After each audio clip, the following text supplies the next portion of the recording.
All right, real quick. Chris, Hallelujah. go ahead and talk. Good, and you? I had to start like a whole separate live, so it's probably not going to be that one. Oh. That's whack.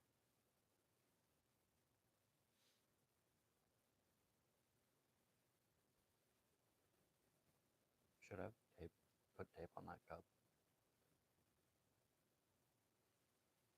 Probably.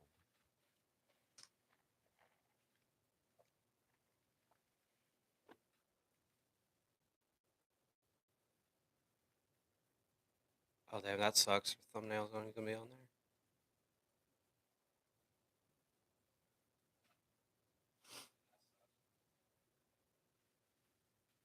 Okay, Chris, try and talk and see if I can hear it on the. Good, and you?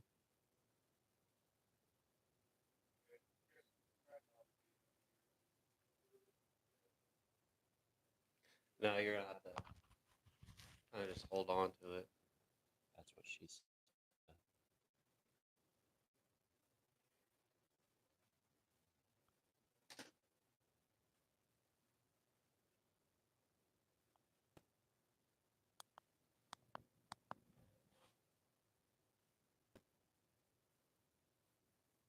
Go ahead and talk Talk louder. louder. There. Okay, now it's picking it up. I just pressed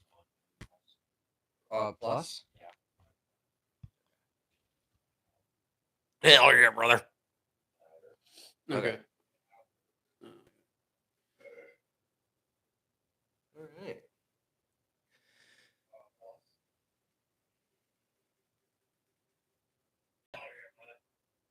All right. Well, what is going on, guys? Thank you for joining our second R&D live. We have a special guest in the building, and he's special for all the wrong reasons. I'm artistic. Yeah. All right. So, Chris, how are we doing today, sir? Good, and you? Good. Okay. Good. All right.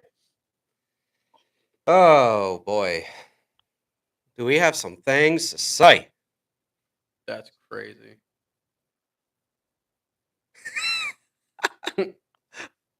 Okay. You know who that is? Yeah, that's Reese. Is it Reese? Yeah, he's the only one that calls me Ed Sheeran. What's Or Uncle Ed. going on, Reese? How are you doing? Hope we get Tyler in here maybe eventually because he loves these movies too. So that would be pretty sweet. Yes. We got some stuff to talk about before we bounce into the DCEU discussions. So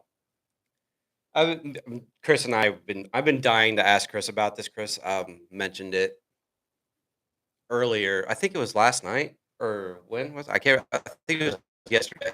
No more physical media.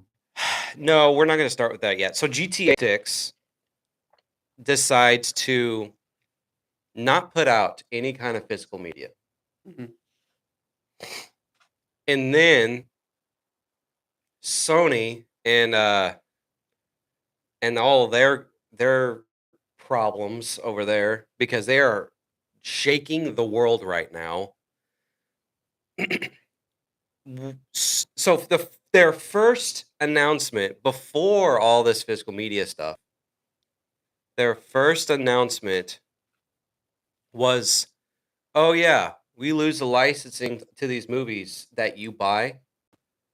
You ain't getting a refund. You ain't gonna ever see this movie again." Bunch of shows, TV shows, and movies, and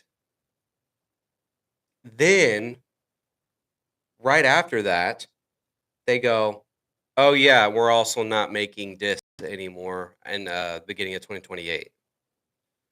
Do you think GTA 6 has something to do with that? I know it. I know this has been like a big thing that they've been trying to do for a while, but it's kind of funny how they announced this right after GTA 6. It's like they were waiting to see what was going to happen. I mean, one here's the thing. I think the gaming companies have been waiting a while to do this. Um, simply just because I'm going to just put a safe guess out there that there are more people who just digitally download their games than get a physical copy. Uh, it sucks in the aspect that now gaming stores are, probably in the next 10 or 15 years are going to start going out of business. I mean, Right. they slowly are now, but uh, I mean, one if you have to set like another budget to make the physical copies, but yet the majority of your consumer isn't getting them, then Yeah, and it's understandable. I guess disc rotting is a thing. Have you ever ran into that problem? Either of you? No. Disc rotting now. There's literally a picture of a disc. I've seen a few of them that I didn't know that was a thing. I didn't even know that was possible. I'm more than willing to bet that there are other things that go into that besides just like a Well, yeah, if you don't take care of your yeah, shit and yeah. it's in a trash environment, then yeah, I mean it's gonna, create problems with that disc. But Chris, what do you think about nonsense about not having any kind of physical media? I know you're a fan of both, but I know that you do a lot of digital downloads. Yeah. So where's your head on this? It's fucking stupid. Okay. Are either of you gonna buy the new console? Like Uh, the next gen console, Yeah, like the PlayStation Probably, yeah. 6. yeah. I mean, with all due respect, it's kind of a dumb question. Literally, unless PlayStation comes out and says like some extreme off the wall stuff to where now you like the integrity of the company, or so I should say Sony. Yeah, I mean, one, I don't know if it's really a fair question for me because I can't remember the last time I went and bought a physical game. No, I'm talking about the price of the console is gonna be at right around $1,000. Oh, I'm asking you, like, I didn't know if did you know no, that? no. No. I didn't know we were segueing into like another thing to where the price is going to be crazy. Yeah, well, I mean, that's kind of like part of the problem here. It's gonna be digital only. You can't put a disc in, you couldn't even put a movie in to it, and it's gonna be $1,000, and you're not gonna be able to own anything because if licensings expire, goodbye. PlayStation Store goes down or whatever, goodbye. That's all your money is wasted. Well, I mean, it's a valid point. You kind of just have to hope that whatever money they're saving from no longer making physical copies, that they're going to be putting that much more effort into making sure that their online services are, speaking for myself, granted, I'm just one person. I've never had a issue like that. Like, don't get me wrong, that like the PlayStation app isn't the greatest. I would like to see improvements there. But as far as like the store itself, if you get onto a console, I've really never had an issue with it being down or not running correctly. My biggest issue with, I mean, it's not even just Sony. I think Microsoft is the same way. I think you need to do better as far as giving out refunds. Like if games are just simply not working, you need to do better about giving refunds for that because that is messed up, especially when now you're going to be charging almost $100 for video games now. So Yeah, which is insane. Chris. What do you think? I want your thoughts on this. Well, I saw something the other day. So many people have started to unsubscribe to PlayStation Plus. Oh yeah, because they're It's like a raising their digital thing. prices too, right? Not only that, because like the announcement that Sony's gonna stop doing physical media, it pissed so many people off. So they said, "Fuck it." Hey, good for you guys. Good for you. Sony needs to lock Um, in. I mean, are you Chris? PlayStation 6 comes out. It's $1,000, no disc drive. Are you going to buy that? I mean, I'm pretty stupid, but not that stupid. So no. Okay, I mean, you also have to think a lot of new PCs that are running around that price don't have disk drives. So for me, if it's all depending on what the specs are looking like. I mean, if you're looking at like a PlayStation 5.2, then yeah, like I'm not going to pay $1,000 for something that isn't going to give me $1,000 worth of equipment. But I mean, if like because the PlayStation 5 can arguably already almost like whenever you go out to get a game, you have to take in consideration, should I get this for the PC or for the PlayStation 5? If you get it for the PC, you have to make sure that all these other things are good. Like, okay, so for example, I bought 007 for my PC. Uh, ran like crap because my graphics card is not up to date. And so I had to, thankfully, Steam, if you bought it within 24, sorry, if you bought it and then within 48 hours of you buying it. Who's this right here? Do you know this? Yeah, that's the Amish kid I work with. He he's not watched any of the movies that we're going to talk about. Oh, Yeah, he's straight out of a Amish community. So, hey, buddy. wow. What's going on, man? Thank you for joining us. Wait, you can't say his name? What's up, Damien? Yeah, I mean his Yeah, name's literally on Damien the screen, Dakota. Chavez. You need to lock in. Sorry, Dad. Grow up. Hey man, if you haven't seen any of these movies, I mean, Still stick around because it's going to be a great conversation. it's going to be an awesome conversation. We recommend 95% of these movies. I think there's only one I don't recommend, but we'll get to that. But still, back to the hey, Damien, do you play games? How do you feel about the Sony? Not just the physical media, but like everything that is coming with this stuff in the future. Coda, you were talking about your PC, etc. Yeah, yeah. So thankfully Steam gave me a refund because they were good about giving refunds. And then I bought it for my PlayStation. Works perfectly fine. When these gaming companies are making games specifically for consoles, 9 times out of 10 they are going to uh they're going to make them for what the console can handle. With PC, there are so many different things that you have to worry about. So I guess long story short or whatever, if PlayStation can,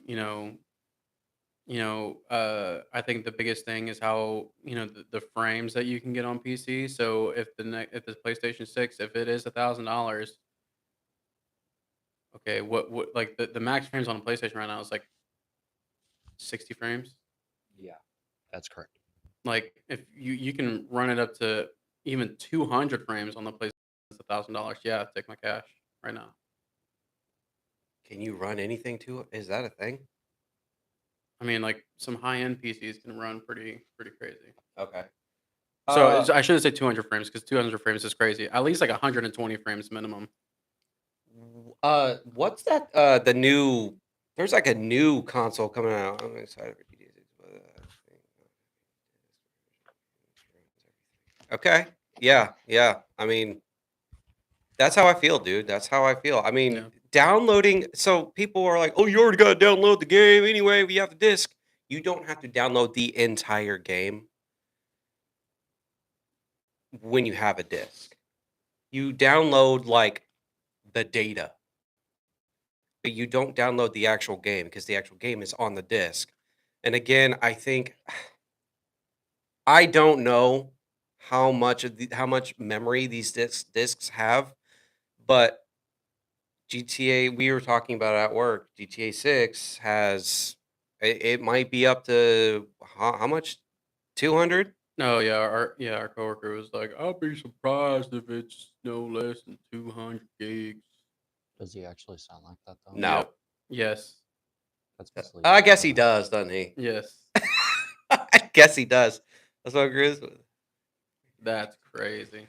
So, since our Mike, manager's probably hey gonna be Mike, watching, what's going which one are on? you talking about? What's going on, Mike? Wait, no, that actually might be mom. Okay, hey mom. I'm not too sure. Hi, Mom. Either one or both. I'm sure it's probably both. I love you both. What were we talking about? Okay.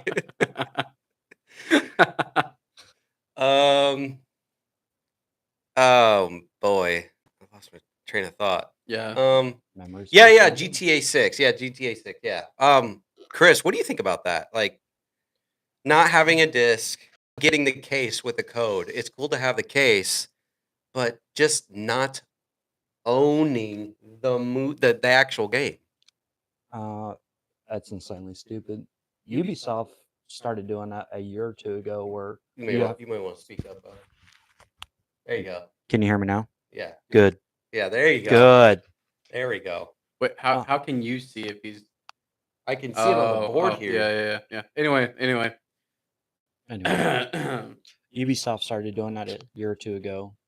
Why y'all acting weird? Because you're making me uncomfortable. I need an HR.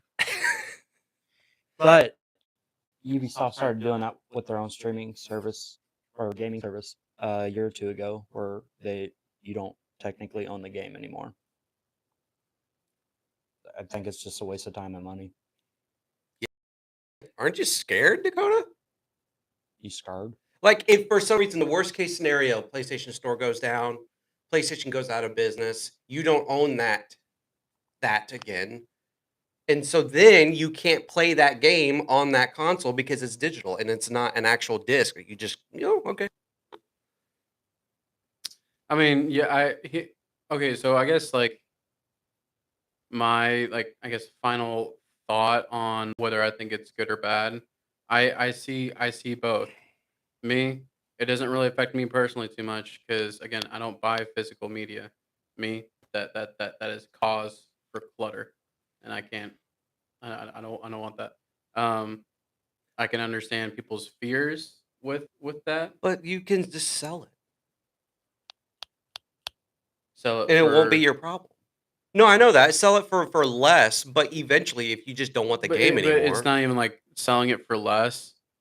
It's you're pretty much selling it for like pennies on the dollar. It's like I God understand forbid that you try to do like a trade, even a trade in at GameStop.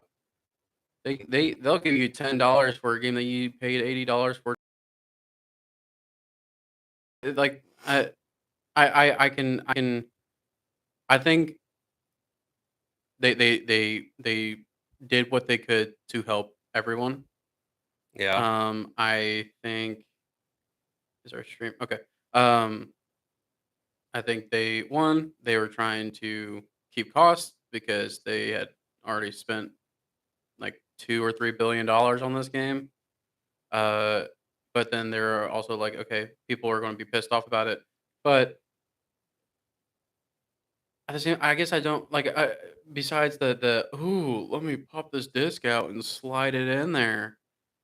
Like you still have the case, so it's just like you can still look at my collection that I got.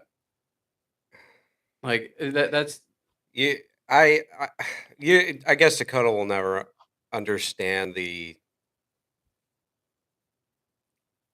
You're not a collector though. Like you're not. Burn. It's something you don't understand. It's more about than just having the case. It's more of like just owning it. It's your property forever. Whether you wanna, if you want to get rid of it, cool. If you don't, keep it, stash away, or and I mean, you have shelves. It's actual clutter. But again, we can go back and forth on this all day. and so sorry. Just I just I'm scared. I'm honestly I'm scared that this is gonna kind of flood over into the movie world. Um, I know there's that's a bigger broad uh of things have to happen for that to happen, but we're gonna be eventually living in a world where there's no discs for video games. So I so didn't think it would happen this soon either. to be honest, I'm surprised it's taken this long. Like I know they started doing this. Like I know like Xbox wanted to do it at one point, and then PlayStation was like, "Ha, yeah, right." And then they had these two guys trading games. This is how we do this, or whatever. And then Xbox was like, "Nah, just kidding. We're not gonna do that." yeah. I'm trying to think. So like because I understand the issue as far as like, oh, if they decide they don't support the game anymore, then you no longer have a game that you can play. But I'm pretty sure that the same thing goes for a disc. Like if they don't support period, if you try to put a disc into the console that the console doesn't support, it, the console won't be able to play the game. So now you genuinely just have a waste of space because you have a disc that you can no longer play. Yeah, I guess the whole like generation, the console generations change. Like for me right now, I have to get a new console because I do want to play a few of the newer games that had just come out recently that I can't play on here. Yeah. But I mostly use it for movies. So that's like I'm gonna have to just go and buy a freaking 4K player eventually. I wouldn't be too concerned about movies, to be honest. Well, I'm just saying like the consoles they won't have disk drives eventually. So Oh, eventually I will have to. yeah. Well, I mean, I guess I don't. I just keep two consoles. Anyways, that's just going off on a rant. Is hey Megan, are you still in here? This Chance probably not. does Chance play video games? Just I a could have swore he does. little bit here and there. I know he really likes Rocket League, and I know at one point he liked Call of Duty. I don't really know if he plays it anymore, but yeah, Chance likes video games. But We're behind. Um, that's this TV. It's one watching. Okay. Um. So, well, I was gonna ask Megan to see if she let him buy GTA 6. I don't know. I don't know if he has a PlayStation 5. Oh, I think he I might have could a have sworn he PS4. did. Anyway, all right. Let's segue. All right. Do you have any other final thoughts on the whole PlayStation stuff? No. All right. Good talk. Wow. Just no thoughts at all. Grow up. Anyways. Okay. DC. Woo! DCEU. The old DCEU. Yeah. Well, not the new stuff that with only 2 movies. Um so we're going to be ranking and talking about each of these films. There's 14 films. Dakota, I actually did you a favor here on your deal. Can't actually you can have my pen. I don't need it. Because I already have my movies. So I so remember a while back we were already gonna do this.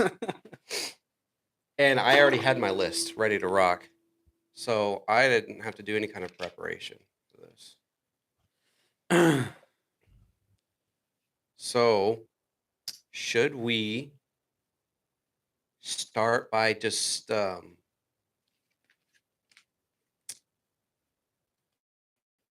guess we can start. I guess I have all the movies here. Do we want to start? What were you gonna say? Did you I just don't have a know. stroke? Like I was just Well, I thought he was gonna talk there because he's putting the mic up to his no. mouth. Well, I think we were both concerned because you were just.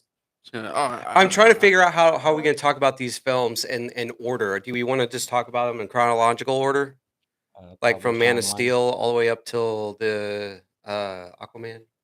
I would say timeline. Okay, I guess we can do that. I mean, you're in charge, right? Yes, Chris. Do you feel in charge? Anyways, okay. So I think we should talk about these films when in the order that they came out, and then we're gonna rank them. Okay. Okay. All right. So 2013 rolls around. Actually, we're just coming right off of Nolan's Batman trilogy, and Dark Knight Rises, huge success, $1 billion film, and then a year later, I believe it was a year later, Dark Knight Rises came out in 2012, right? Same year as the Avengers. A year later, 2013, Zack Snyder's Man of Steel comes out. And I would say before this movie came out, I didn't want nothing to do with Superman. I thought he was just a black and white character that was just boring, and I didn't think he didn't. I couldn't relate to the guy. I couldn't relate to Clark Kent. I couldn't relate to Superman. But Man of Steel comes out, and this movie made me a huge fan. I remember watching this film with my dad. I think my sister was with me, and Teresa was with me. And I remember that day watching that film. And ever since then, I've been a just massive fan of this Superman in particular. But it made me appreciate like Superman in general. So Chris, where were you? Do you have a memory of uh this whenever you saw it? You remember where you were? Uh, given that it was at the theater, I remember watching it at the theater. Yeah. Yeah. Okay. Let's be a little more serious here.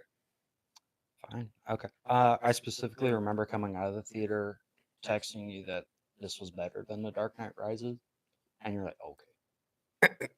And then you went and saw it, and you ate your words. Pretty much. Pretty much. Dakota. I don't remember when I watched this movie for the first time. Okay. I don't remember if I don't think I went to go see it in theaters. Okay. Um. I don't know if it's just because I didn't really understand the fact that it was a superhero movie. Because I was probably like 11, 12 around that time. Right, yeah. So, even though now I think it's really cool that, it wasn't a self-titled movie. I think for whatever reason that was throwing me off as a kid Yeah. that it wasn't self-titled. But, no, I mean it's still, yeah, it's a great movie. Um, man, when you get into like this universe in a whole, it's just so I don't know. It's just people dog on the universe so much because of how quote unquote inaccurate it is to characters, how dark it makes Superman. Uh, but I mean, I think I think Zack Snyder did great. I mean, at the end of the day, it's his version of what and who Superman would be.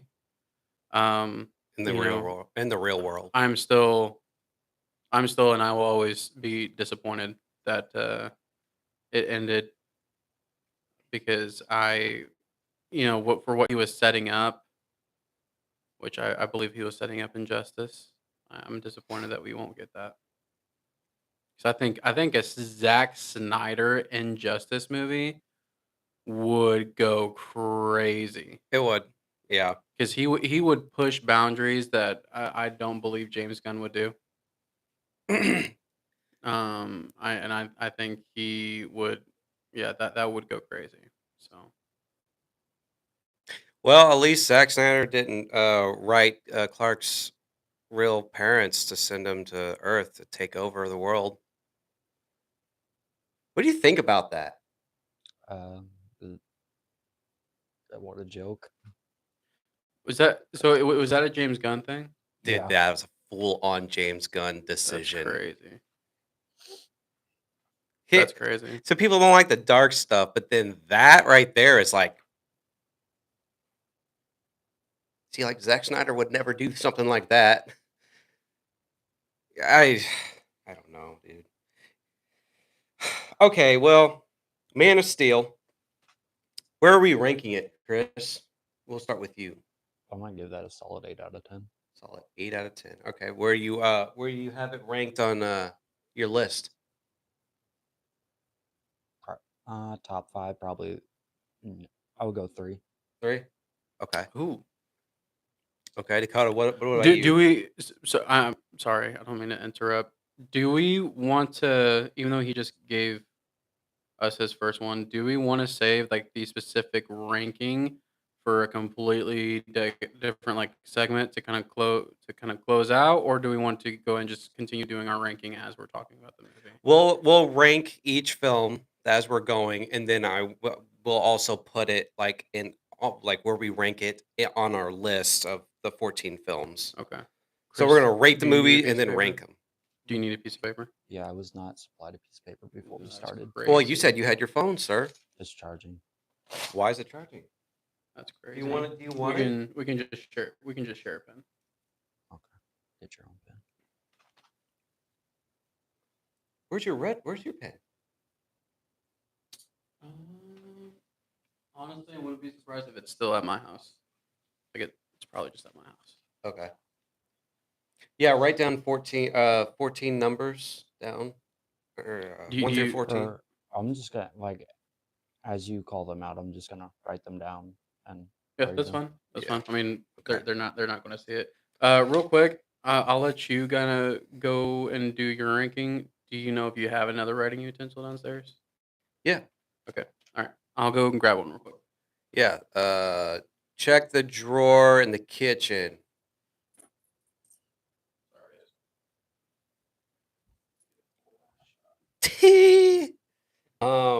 Yeah, no. Man of Steel for me.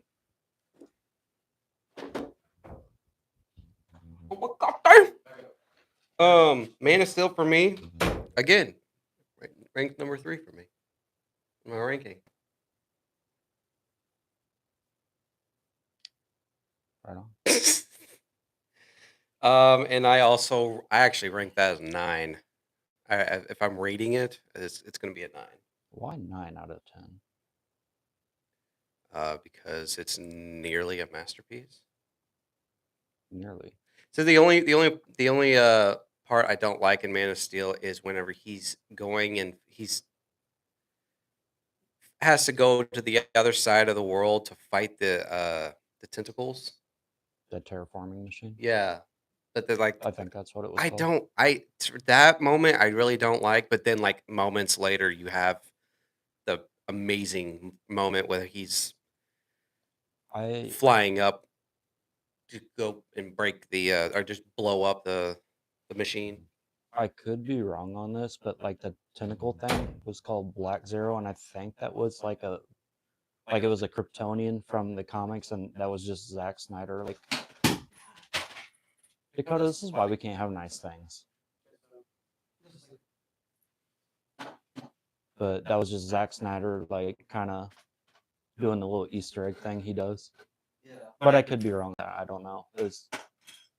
Yeah, that's literally the one moment. What moment do you're not a big fan of? Because I want to pick out one moment that we just absolutely love in these movies, and one moment we just don't like.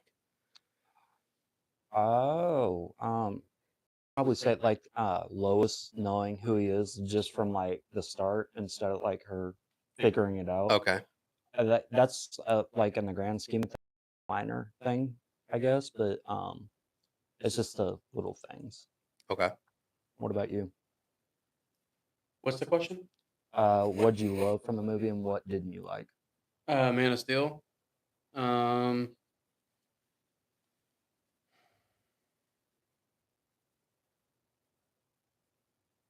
trying to think about what I didn't like.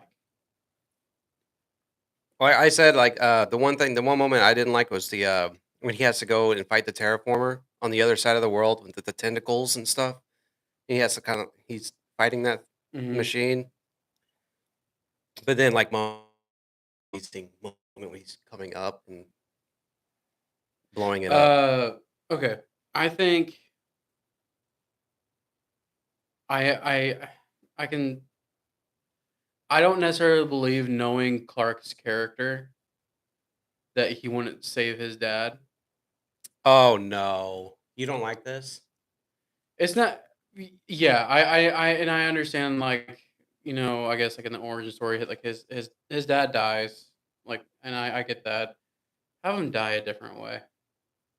Because I don't believe I don't care if he doesn't want the world to know that he has powers or whatever. In that moment, Yeah, go ahead, keep talking. I wouldn't give a shit. Yeah, If it's compared to either the world knows I have powers or I save literally the person that raised me, like yeah. I'm doing that 10 times out of 10. Well, I mean, I understand. You know that I understand that you understand the message in that moment, but again, it's like in the it's all in the dialogue when his dad just goes, um, "The day the world will find out who you really are, it will change the world." And when that moment comes, yeah, when that moment comes, you're going to change the world. So that moment wasn't the right moment. The right moment was whenever another Kryptonian tries to come and pretty much terraform the Earth into Krypton. What a dick move, by the way. Well, yeah, right. Thanks. I got you. Give me some. Yeah, props. no, I don't believe it because I also believe that like I mean, can't Superman go like he can go like super fast. Like he can make it to where no one even sees what happens. He literally whoop, picks him up and leaves. So where'd he go? If he disappears, he's not fast. He's not flash fast. I think I would argue and still say that he's fast enough to where the human eye would not be able to catch him. Well, you also got to think like if he's going to move his dad that quick, he would blow up. He would explode. That doesn't account for any other character or human that the Flash goes and If he picks up and then runs away with. Well, no, but you see, Zack Snyder does this where he if the Flash is touching somebody and he has to move them, he's moving them delicately, like delicately, Because if Barry doesn't, very like soft. He's Mhm. very soft, and you see it in Justice League whenever he's in he's flying around, but he's like doing it like in his time. But again, Superman's not that fast, though. Superman's fast. He ain't that fast. not flash fast, but he can like move without being seen. There's I forget what animated movie it was that was based off a comic. He's like taking out like the super group and like he's doing it without being seen, and he like moves them from Earth to the moon. Right, I understand that, but like even at that age though too, like he's still discovering his powers. There's no way he would have been able to save his dad safely. and without the world knowing. I think Clark's just a drama queen. Because he found out how to fly, like, because that was a younger version of him. Because originally in the comics his dad dies of a heart attack and not like in that way. I think putting him in that situation makes it a little more grounded. Of like, he has a decision to make? Does he respect his dad's wishes? And he's like, "Don't save me. It's not time." Or does he save his dad? The whole world figures out who he is at a younger age, and then they're having to deal with all that. Government's coming in and taking him, and instead of him being an older guy, and there's a bunch of different scenarios you can think of. Ultimately, I mean that is a scene I have the most problems with, and that's honestly just no one's opinion can really be wrong in that moment because like obviously you can make the argument that like yeah obviously the world wasn't ready to know him and there's consequences to that, but at the same time it's like We see that in BVS.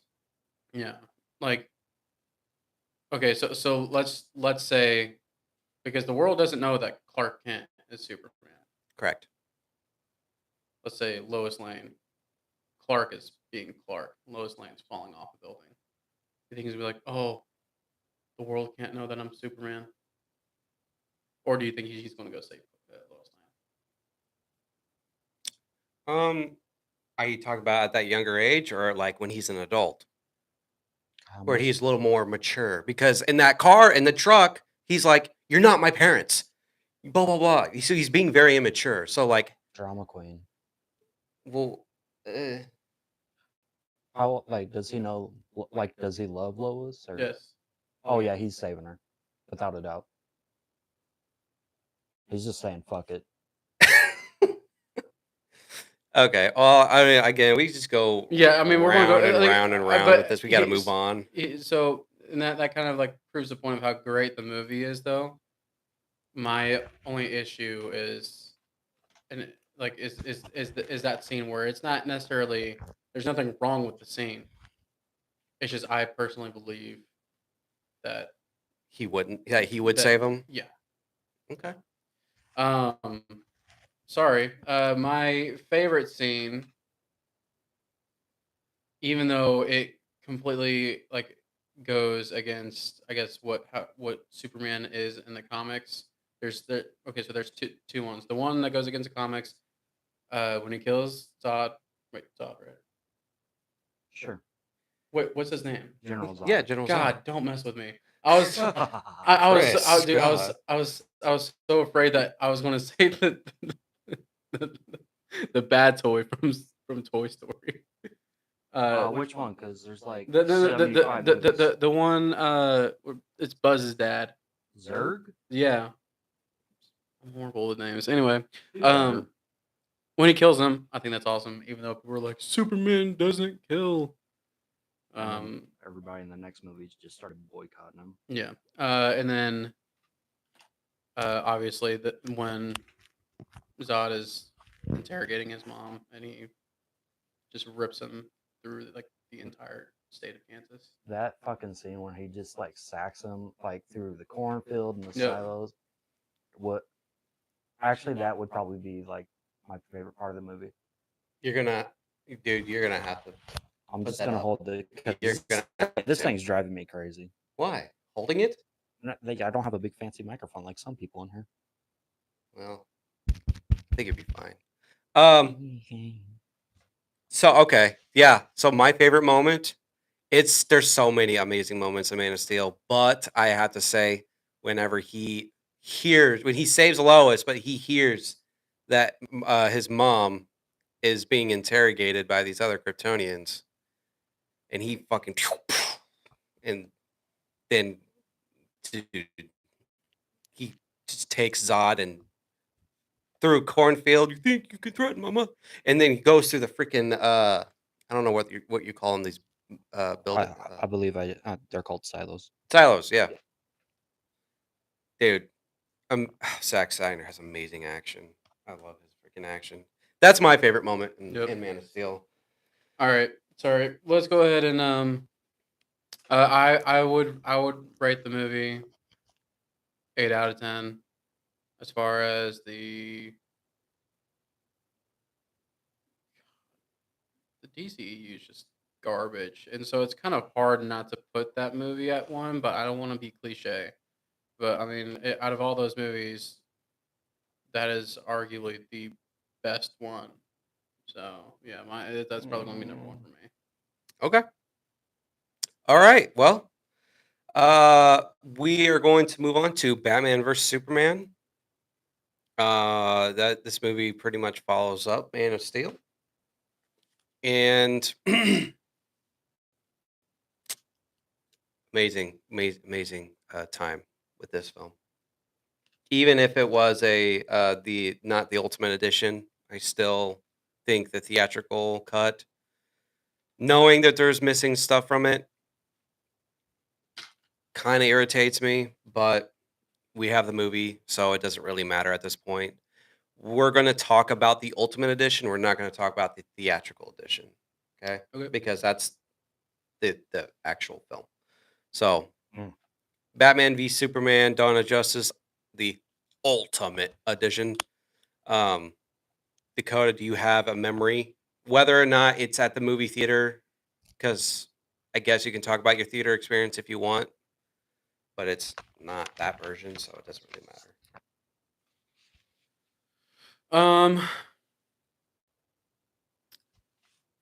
Man, I almost don't want to talk about this specific movie too much because we just recently talked about it in our podcast. Yeah.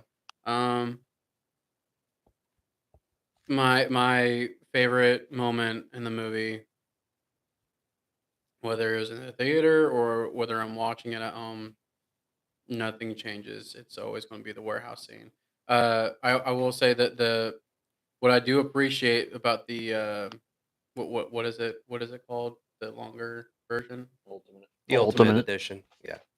The Ultimate Edition is when Batman throws that box at the dude and the dude hits his head on the wall. He slides down. There's blood on the wall. Yeah. I appreciate that. Like everyone else, nothing drives me more nuts than when something happens and there should be blood and there's no freaking blood there. It's like it drove me absolutely nuts in Supergirl. We're not going to talk about Supergirl today. I'm done ranting about Or that. ever God, again. Jesus Christ. Anyway, so yeah, obviously warehouse scene is going to be my favorite scene in that movie. Even though I am a Batman fan over a Superman fan, I can't lie. Whenever the kryptonite wears off during their fight scene, and Batman starts punching Superman, and he's like not affected by it, I'm like, Oh yeah, it's so because then fucking you know cool. you're going to get a true. Even though the whole point is that without kryptonite, Batman doesn't stand a chance against Superman. Right. In my opinion, in that moment you get a true Batman versus Superman fight. Yeah. Yeah. Even though like he's still kind of weak in that moment, but as far as like a human hitting him, I mean, it's just like hitting steel. It's not really. It's so good. So good. So warehouse scene. What do you have a moment or you just don't really like? Um, Honestly, any scene that has fucking Jesse Eisenberg in it, whatever the fuck his last name is. You don't like J.C. Eisenberg? It's God damn Lex it! Luthor No, Jr. man. It's not Lex Luthor. It's Lex Luthor Jr. So if that's your problem, then Grow up. then yeah, grow up. Man, I talked about this. I don't know what video I talked about it in. I want an intimidating Lex Luthor. Dude, I'm not gonna lie. Jesse Eisenberg was pretty scary in that. There's a few moments when he's talking to that I think that's the senator. Yeah. Dude, the gap like him like, dude, he's good. He's super good. He's good at playing a psychopath. Okay, you want an actual like an intimidating Yeah, presence. because you know who he's intimidating to, and like I'm not saying that he was intimidating to her, but he's trying to be intimidating towards a woman. Let him try to do that to Superman. Superman smashing his fingers. All right, I want someone who's actually intimidating. I'm like, oh, That scene where like he's throwing those pictures of Superman's mom at him, and like Superman just like drops to his knees. Wasn't intimidating to you? Because I thought like he just straight up killed her. Yeah, those Like those when I, pictures were oh, grisly. yeah. like no, like I thought I was like, okay, this is where injustice is gonna start. Because he cares about two people in the world. I'm trying to think. What wasn't?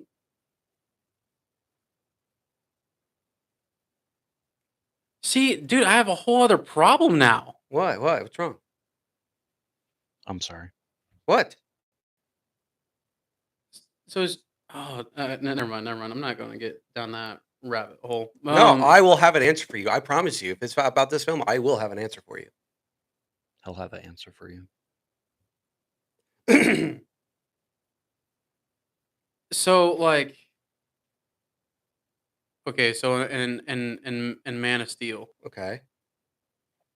he hears these Kryptonians miles and miles and miles and miles and miles away interrogating his mom. Gets there immediately. He can't. His mom's she can't talk. And if he does fly away, all he has to go kill her. Yeah, like if he would have went to that warehouse Again, he is not the Flash fast. He's not that fast. If he flies, he even says it in it's in the dialogue. You fly away, Dorothy also dies. burn. He's still not intimidating.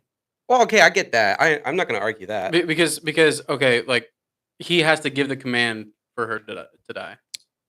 Yeah, all it is a die or killer. Right. That's Also, it. If they So And there's guys sitting so- there pointing guns at her, ready to rock. So He's not that fast. so in Man of Steel, Yeah. Zod's about to kill two people Superman doesn't know. Superman snaps his neck. What are you talking about? in the train station when like Yeah, Zod's doing the heat vision, Okay. and he has So him in a you're circle. telling me this dude has the literally the ability at the push of a button to kill his mom. And he's like, "Oh, let me just get on the ground." Brother, if your word kills my mom, I'm snapping you in half. Also, I think it was the thing if they didn't hear from Lex, they would have killed her. Well, yeah. Again, it's in the dialogue. He's like, if you fly, if I think the dialogue is, if you kill me, Martha dies. If you fly away, Martha also dies. You forgot the da da da da. Yeah, yeah, dude. It's in the dialogue, man. Dialogue's fucking trash. No, it's not. You just don't like the idea that Superman is just like he's Superman, but he's not like this. He can't like do these things on like a snap of a finger. Like maybe in some things he can, but not in that scenario. Especially if your mom's at freaking gunpoint. You're gonna do everything you can to be like, okay, what do you want? Okay, so you say that he is not super fast, but in Man of Steel, the first time that he flies, we literally see him fly across the world. Yeah, we see him. Yeah, but So he's super fast. do you know how fast a bullet? Like you should know this. You're a gun guy. You know the stuff. Superman's. You're telling me that Superman isn't faster than a bullet? Fight. Not if he doesn't know where she is. Okay, so Justice League when Superman gets resurrected Okay. and the Flash is trying to flank him, he Yeah. literally is watching Flash run behind him. Yeah, but that's a different scenario. Nobody's life is at risk, especially his own mother. What now? Chris, what do you think about this? Because I don't know if I'm going fucking crazy or not, but if You can't your go where you already parents, are. if your parents are at gunpoint, and in a random spot, Clark doesn't know where she is, so he actually has to like listen for her for one, and then fly away and then find this place. So, I feel like if he knew exactly where Wait, she but was, when then it would be a when different he's story. when he goes to save Lois while she's drowning, you also have 2 other people holding off a Ninja Turtle, so there's that. Yeah, what are you talking about? so You can you're- hear the thumps, boom, boom, boom, boom. But that's like maybe less than a mile from him. It's a skip and a hop away. I think there's some conflicting. No, no. It's I the don't same. It's believe the same you. argument that people have in Supergirl, to where it's like it's like sometimes the way that they be writing these characters, like sometimes they be forgetting that they have their powers and shit. James Gunn got to Dakota. I'm Richard. sorry, but if I don't know where my mom is at gunpoint in a random spot, God knows where, and this guy's like, if you fly away, she will die. If you kill me, she will die. At that point, I'm gonna do what the fucking ginger tells me to do. Yeah. I think we're just underestimating what Superman is capable of. Because okay, what's the rule then? Do they have a heart monitor on Lex to know when he dies? Because if you're going to make the argument that, oh well, then the people in the helicopter are going to tell him if he kills Lex. Superman is literally so fast and so powerful, he can kill Lex, explode the helicopter, no one knows what happened, and then he can go find his mom. Okay, but that's the thing though. He's not going to kill Lex. He's not going to do all that stuff, because he was raised properly. Again, so like I feel maybe him being raised properly is maybe like a downfall, because What do you mean because he he was raised can't. properly? He's like, oh, concept. No, I'm sorry. Can I cook you some food? it's like so I'm you talking to a fucking brick wall. I said this a minute ago, but I think James Gunn got to him. What? You remember in the new Superman movie, you had all those monkeys talking shit about Superman. What? The new Monkeys? Yeah. Oh, when they're like tweeting, sending out tweets and shit. Okay, well, that has nothing to do with You what just the want- fuck we're talking about right No, now. he just wants to poke holes in the fucking movie. Yeah, Chris, what do you think? Tell me. I would just do what the nice terrorist told me to do. That's what I'm saying. That's why I feel like Superman had to do what he had to do. And that's how we knew Superman is not American. We do not negotiate with terrorists. Yeah. America. Well, when I say that he was properly raised, I mean like he was raised by these country folk in Kansas. He was raised the right way. You see it throughout Man of Steel. He doesn't leave a finger on any of these bullies. And the first time he actually ever in a fight is at the very end of Man of Steel. So like, yeah, no, he's not going to kill this human that he could easily just vaporize, because that's not who he is. That's not what he does. And the only time he's ever killed somebody, granted, like, yeah, he was fighting, and we're past Man of Steel, but these two movies like intertwine with each other. I can go on forever about this. He's not going to kill Lex, okay? He's not going to destroy the helicopter. He's not going to do any of this. So, Ultimate, where that really came from was my issue is that I want, even like, okay, Lex has the power to do all these crazy things. To me, he's just a rich psychopath. well, he's also smarter than everybody else in that film too. True. I just Even Bruce Wayne, which is crazy to think about. I want like James Gunn's talking about being comic accurate. I want something true to the comics. Why did you then cast a small, like scrawny, like skin? Well, Not James Gunn, Zack Snyder. no, but like my point is that both of these movies have a small, dweeby, annoying ass dude playing Lex Luthor. I want someone who actually looks intimidating.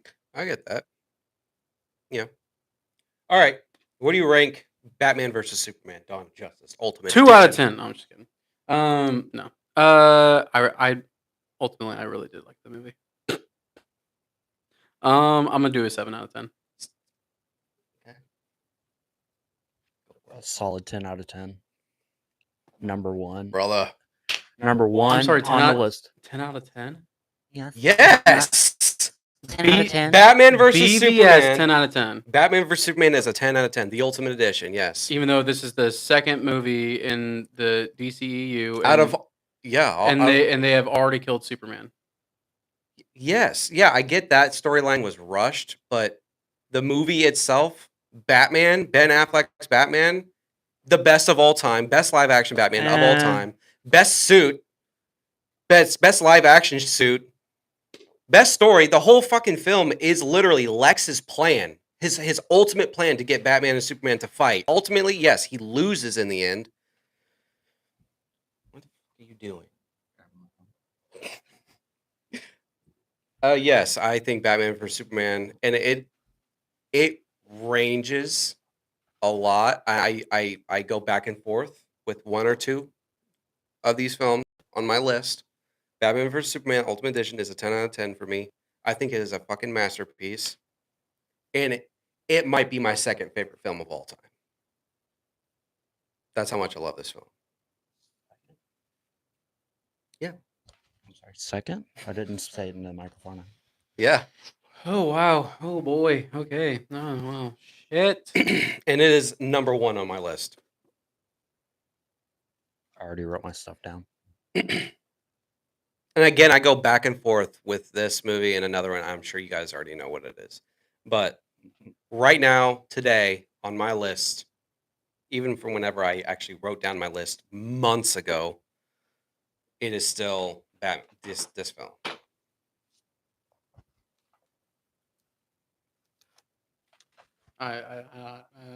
Anyway, all right, we're gonna move on. Did you just have a stroke, or what was that? I almost had one. I'm not gonna lie. Why is that surprising to you? Rating BVS 10 out of 10 is kind of wild. Why? Why is that wild? Because there's so many issues with the movie. What? Okay, my issues, but those issues probably aren't my issues, dude. I have very little issues with that. Here's okay. We're gonna go into this. What's the one moment? What one thing you don't like? And is what's the Lex Luthor moment at the top of the building? That and the fact that we're 2 movies in and DC tried to have their Avengers moment by killing Superman in literally the second movie that he's in. I get that, and that I'm not gonna argue with. But what Chris had always said whenever Justice League was coming out, what at first I wasn't a big fan of it either. But then Chris kind of was like, well, he's gonna come back to a world that loves him. Because the entire film he gets dogged on by the media and by the world, and then he sacrifices himself and he comes back to a world that adores him and loves him and understands who he is as a person. Which is that point is fine. It's just how they do it so soon, and then it's like they don't even give you 15 minutes in believing that Superman is truly dead, which I don't understand. Because like at the very end, he's dead, but then you see some rocks start to float up. So then Okay, you're like, that's- oh, he's not truly dead. That's one thing I wish they wouldn't have put in there. The rocks floating at the very end. I wish Which it would have just. Doesn't I really wish they mean would have done that. which doesn't really make a whole lot of sense to me because then to fast forward into Justice League, he truly is dead and they have to resurrect him. Can I say something? Go, Yes. yeah, go for it, man. Jump in. And like I know not everybody that watched the movie when it came out was like a true comic book fan. But anybody that was that had read that comic knew that he was coming back. So I think that was just Zack Snyder. Yeah. Explain that for people who didn't know. Right, yeah.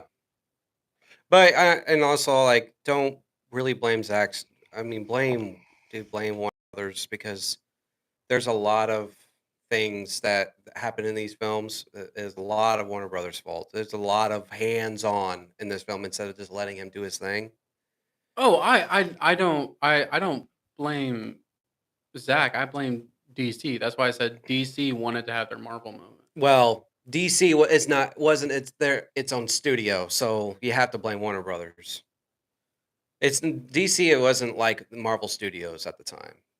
DC was like literally Warner Brothers was like, I'm gonna look over all the DC projects instead of having it being its own thing.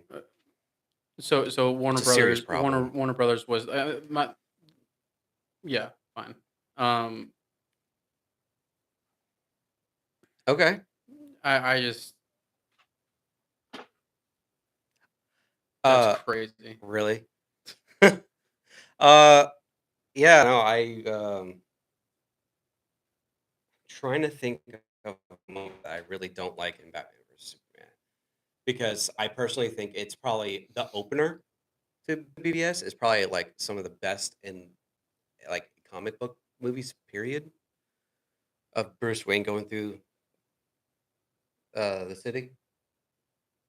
Oh, That was a whole Jeep commercial, by the way. Sure was.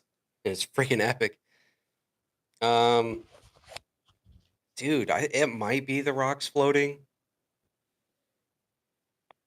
If I had to sit here and really think about it at the very end, I just don't. It's not like I don't like it. I just like you didn't really need that. But I'm trying to think of something that I just really don't like. all right. Well, while you think about it, Chris, what are issues that you had with the movie? Again, this is going to be a minor thing, but the dude that they killed off at the very beginning in the Ultimate Edition turned out to be Jimmy Olsen, and there was Oh yeah, that big. It's the same thing like Man of Steel. They killed off Dr. Hamilton, and in the comic, he's the one that told Superman that he can't be around kryptonite. So it's just the issue of them killing off like major characters from the comics. Mhm. Like they're just minimal. Yeah. But there was an Easter egg that um it was like on the CIA screen or whatever. But Jimmy Olsen was a talent agent for the Court of Owls, which like that's like a whole another can of worms. So they just killed off like two potential stories at first 30 seconds of the movie. yeah. Because they're Russian shit. Well, Grow up. that not only was Zack Snyder forced to rush shit, but um, Jimmy Olsen probably wasn't in his broader plans for this world. There's already going to be a million different characters coming in. He probably thought, yeah, I mean, Lois Lane is the reporter. She's the reporter in this world. We don't need another one. For him to be a CIA agent, like, what do you think about that? It was okay. So Jimmy Olsen would have been like Court of Owls, and he would have infiltrated the CIA. So it would have been like a double agent scenario. Okay. But I don't know. Like there's another character that worked at the Daily Planet with I think her name was Jenny Olsen. Like she was in like all Justice League, Man of Steel, and BVS. So like that I guess was Zach's attempt at a Jimmy Olsen character. Yeah. Hmm. So you don't like them killing him off so early? Yeah, not, just killing him off in general is like a minor thing in like the grand scheme of the movie. Okay. As for like you called it the little Avengers moment, whenever Bruce is like looking at the different Justice League members on the when he hacked Lex's computer. It showed the Flash, Cyborg. I mean, well, I mean that as well, but Well, no, that's one, like what I loved about the movie. Like my favorite part about the movie was essentially like them introducing those characters, I guess. Introducing them without having them like be in the film, really. Yeah, they didn't have any dialogue.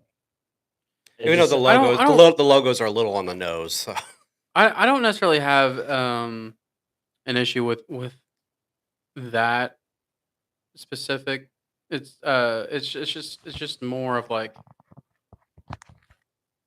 having a having a big monumental moment. Like they were trying to like have a big crazy moment, which is what I call like an Avengers moment, because all the Avengers movies had like that one big crazy moment, and they like DC was trying to pull that off, and to me like that was them killing Superman. Oh. Like When I think of like a DC, big DC moment equal to like the Avengers moment, I think of like in the Avengers with them, The the circle. shot, like the shot. That's mhm. when I think of like, oh, that's an Avengers moment.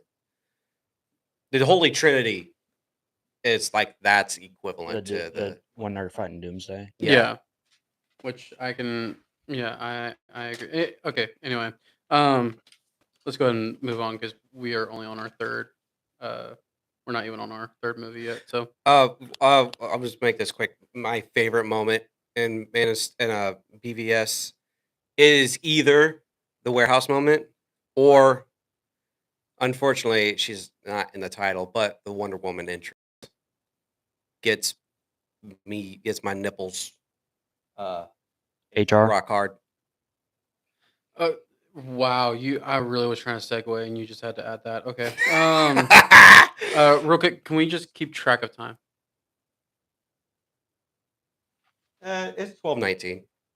12:19. Okay. Wow. I need to bounce at like around 1 o'clock. So, all right. Move on. Okay. Yeah, so that ranks number one on my list. All right, so we're gonna move on to, I think it's Suicide Squad.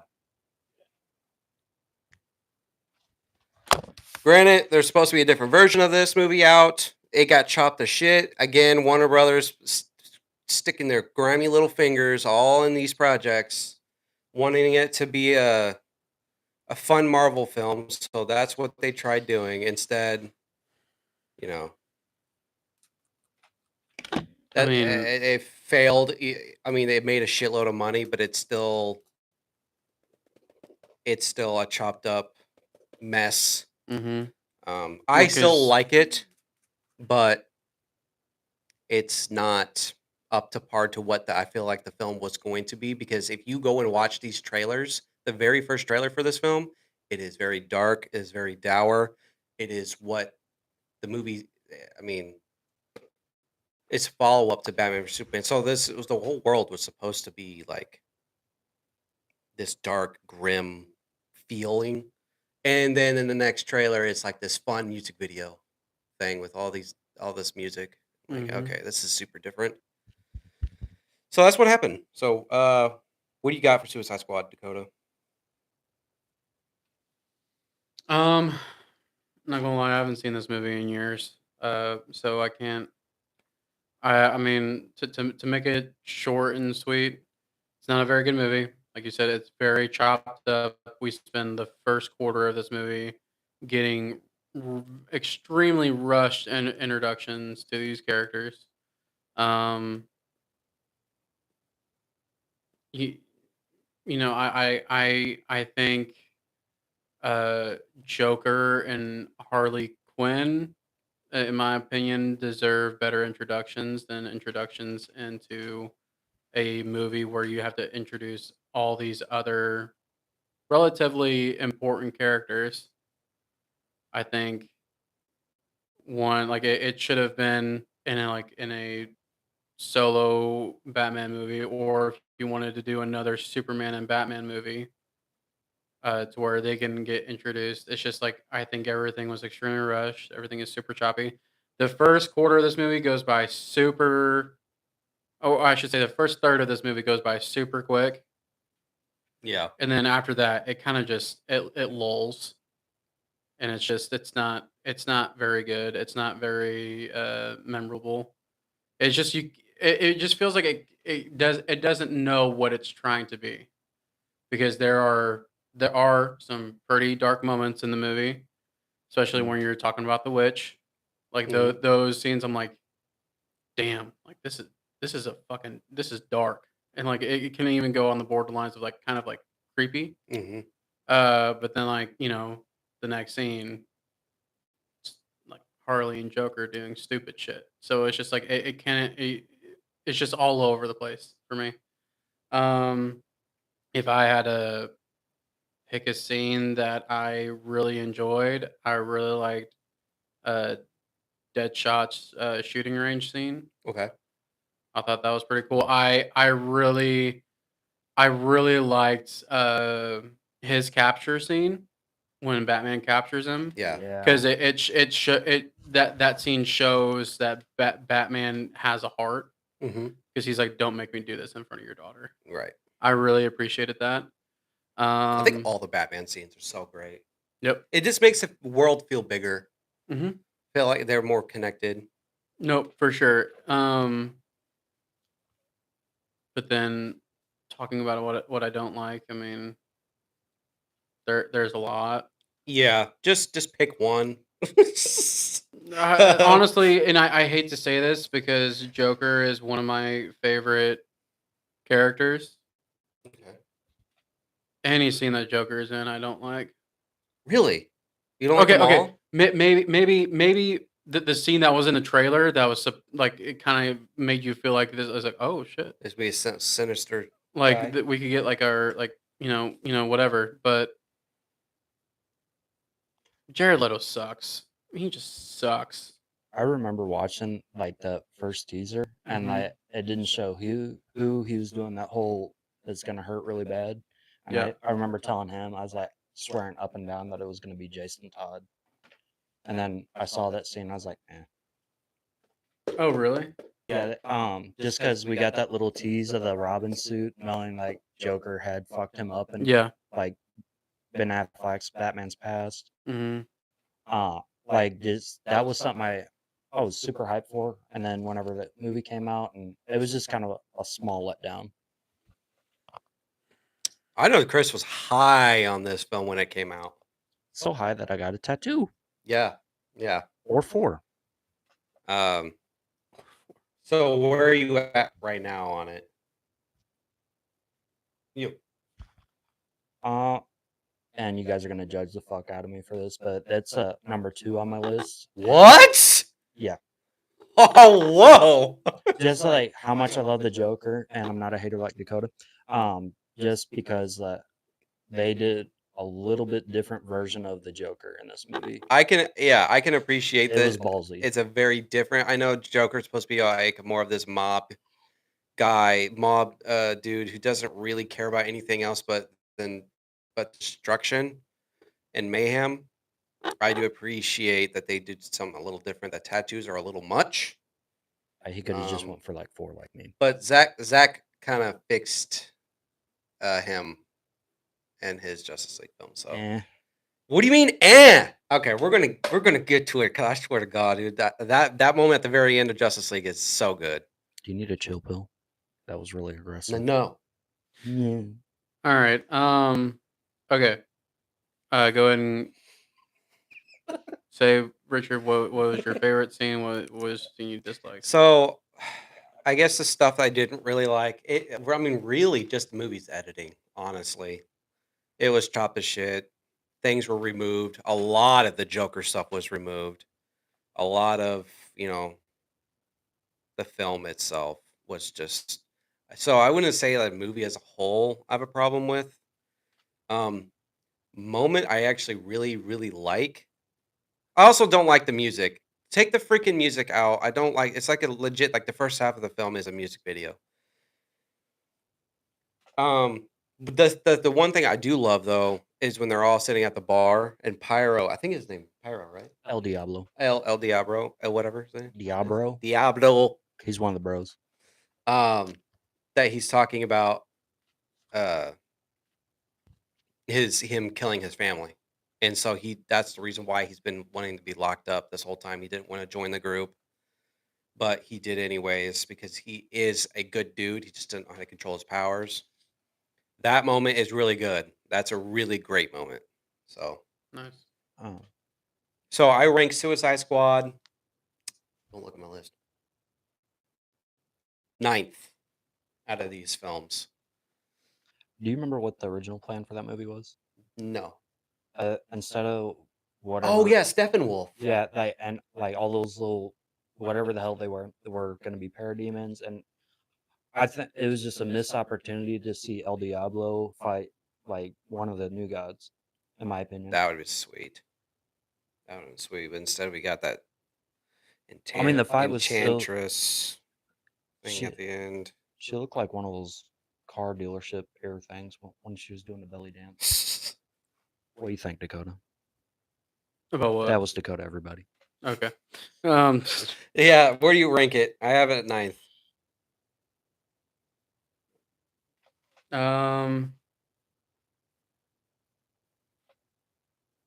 14 of these things. Yeah, I think that's fair. I'd probably do around 8 or 9. Okay. Go, Chris. Oh yeah, no, you had a number 2. God. You put that out into the ether. That's on the internet now. Okay, y'all I say it loud and also proud. rated BVS 10 out of 10. I think Yeah, that's the a bigger lot of issue. people would. I think that is less crazy than put Suicide Squad at number 2. Anyways, let's move on. Grow up. All right, we have Wonder Woman comes up next. I have all these movies memorized from the dates they came out to. I don't wish I have was that that right bored. written down. I just know. So Wonder Woman. We're gonna try and fly through these now. Wonder Woman is absolutely freaking amazing. I love Wonder Woman. The ending is, I guess, CGI fest, but it still works for me because it's a fucking superhero film. So whoever thinks that's not cool, then I don't know what to tell you. Yeah. I have Wonder Woman ranked 4 on my list. There you go. I have Wonder Woman ranked 4, and I would rate the film. I want to go a 9. I think I actually go a 9. 9 out of 10 for me. I love Wonder Woman so much. Her music is kick ass. Thank you, Hans Zimmer, for giving us an incredible theme. And it's used in everything she's in. So nothing Not like overused at all. And no, it was not overused at all. Not at all. I don't know if that's sarcasm. Me either. What else can I say about this? One thing I didn't like, I guess the whole her growing up stuff I didn't really care for because I'm like, get to Gal, please, just get to Gal. And then once we get to Gal, it's like things start to just happen. And Dude is thirsty. I love the group.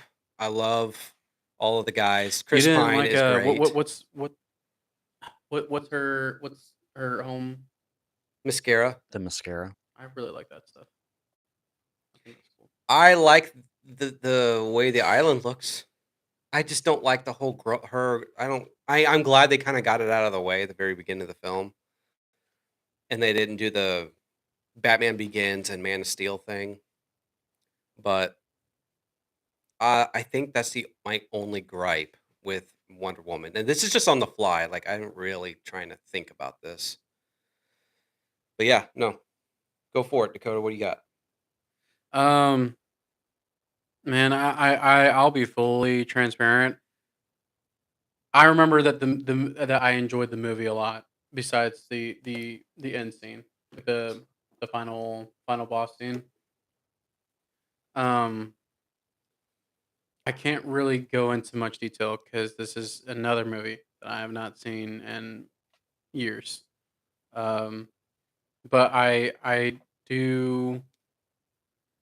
It was her and Chris Pine's character relationship seemed very natural to me.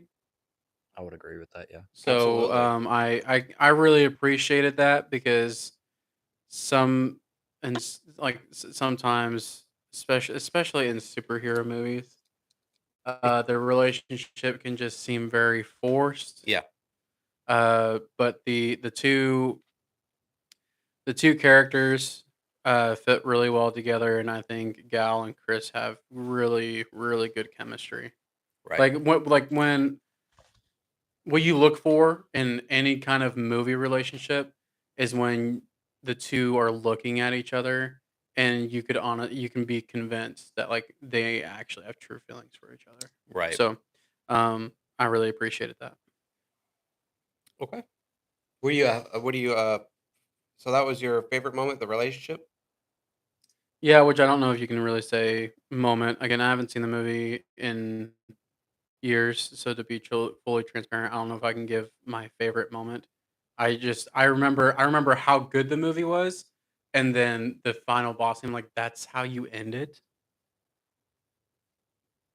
I thought the final what was wrong with the final boss? It was just the CGI. Like it just Okay, so you just didn't really like the yeah. That's more or less what I meant. Like the movie itself was beautiful in every way, and it's just like the big finale is Okay. kind of stupid. Well, before we get to Chris, I'm going to talk about my one favorite moment, which I think you will remember, and this will change your mind.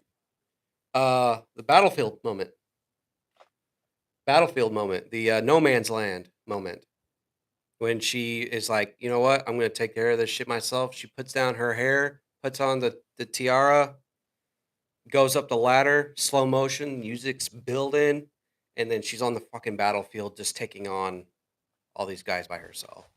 Absolutely fucking amazing moment. So good, dude. It is so good. And you know what? I will take your word for it Oh, dude, I'm sure if because you watch the film, you will.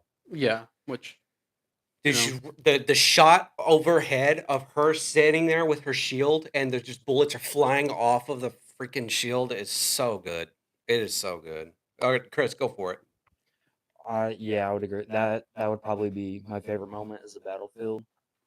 Um, as far as like what I the it was the fight scene whenever Ares is just yelling video game boss level insults at Diana. Yeah.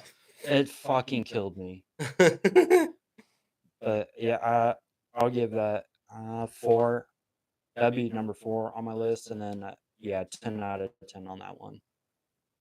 Okay. The score, like, it would be 9 out of 10, but the score just it ups at 1. Okay. Good. Good shit. The um score is very good in Wonder Richard, Woman. what would you rate it? I have it at 4. Well, what would you rate it? Oh, a 9 out of 10. 9 out of 10. Yeah. I'm gonna go an 8 out of 10 just because I like you especially in the first solo movie. You have to get like final that final fight Mhm. like damn near perfect, and I feel like that's where the movie drops. So I'm gonna go 8 out of 10. Yeah. Did you like were any of you surprised by what's his name being the villain in the end, being Ares? No, I like halfway through the movie, and it was in like the flashbacks when he with the poison. Like I called that halfway through the movie. Okay, so Just the actor too. Like they wouldn't have brought in that actor Mhm. for just like a congressman Okay. role. Like Yeah, that's true. That's true. It kind I can't really remember if it fooled me or not, but I was like, "Oh, wow, it he is the villain, isn't he?" It was not the obvious villains that were throughout the cartoony. I gotta say the cartoony obvious villains I didn't like at all. like when they looked at each other and laughed. Yeah, the general and the what's her name again? Dr. Poison. Dr. Poison. Ugh.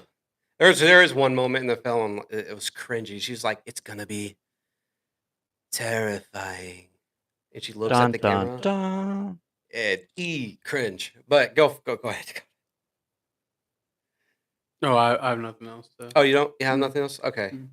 So where do you have it ranked? Oh, sorry, no, it's 4. Okay. All right. 4. All right. Let's Dakota. Or Chris, you have anything to say on Wonder Woman? Is that it? No. Okay. So I believe after Wonder Woman comes out, we have Justice League. Justice League. We're gonna kind of skim Do the through theatrical. Justice the League. Justice League. We're gonna Solid skim. 10 out of 10. We're going to we're gonna kind of just fly through this one. Absolutely disgraceful. How dare you? Fucking disgraceful. Warner Brothers, y'all some money, greedy ass money hungry bitches. And so you know what? The fucking Justice League, theatrical Justice League. I actually don't have that. That's technically 15 films because Zack Snyder's cut is a completely different film. Masterpiece. All right, well, you honestly that is perfect because this movie does not deserve to be ranked. Honestly, whenever I found out that this movie was only going to be like an hour and 45 minutes or like an hour and 50 minutes. It's a 2-hour film. Is it a 2-hour film? Yeah. It is? Yeah. Okay, never mind. My point doesn't stand. I'm an That's idiot. how unforgettable that version of No, it well, was. whatever your point was, it still stands. Again, I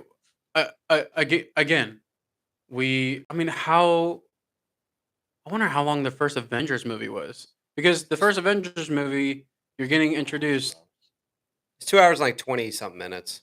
you're getting introduced to I think 3 or 4 new characters in the group. Kind of, yeah. I mean, the important characters got they got those out of the way with their solo films, so you didn't really need much time with these side characters like Black Widow and Hawkeye and Nick Fury. Well, Black Widow is already introduced Oh yeah, no, in Iron Man. Okay, we're not going to talk Yeah. about that. Anyway, so and again, it's another movie where you are introducing pretty much a whole group of people besides 3.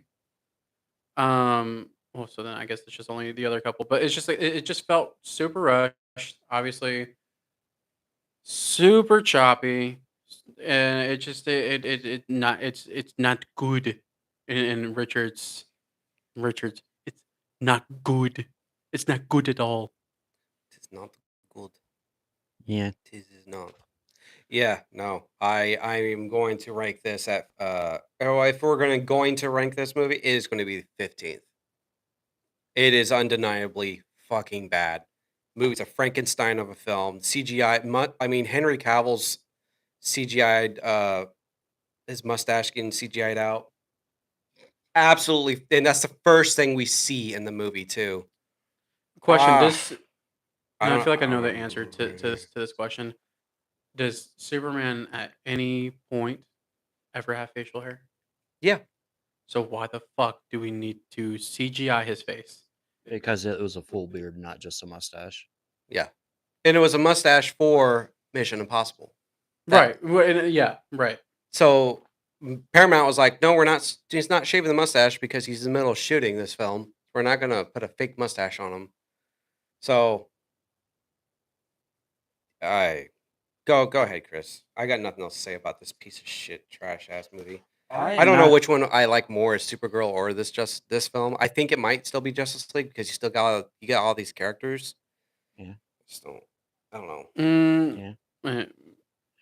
I am going to rank this 0 out of 0. I'm not even going to dignify this to be on the list, so I'm going to put it at 0. Okay. Your move, Dakota. Yeah. Yeah.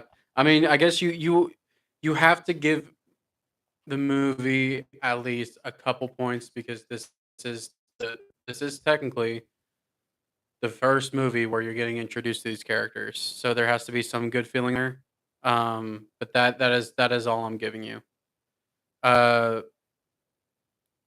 was really hoping, which I don't want to move to the Snyder cut too much. I was hoping that they would at least change some things in the Snyder cut from this movie that they didn't.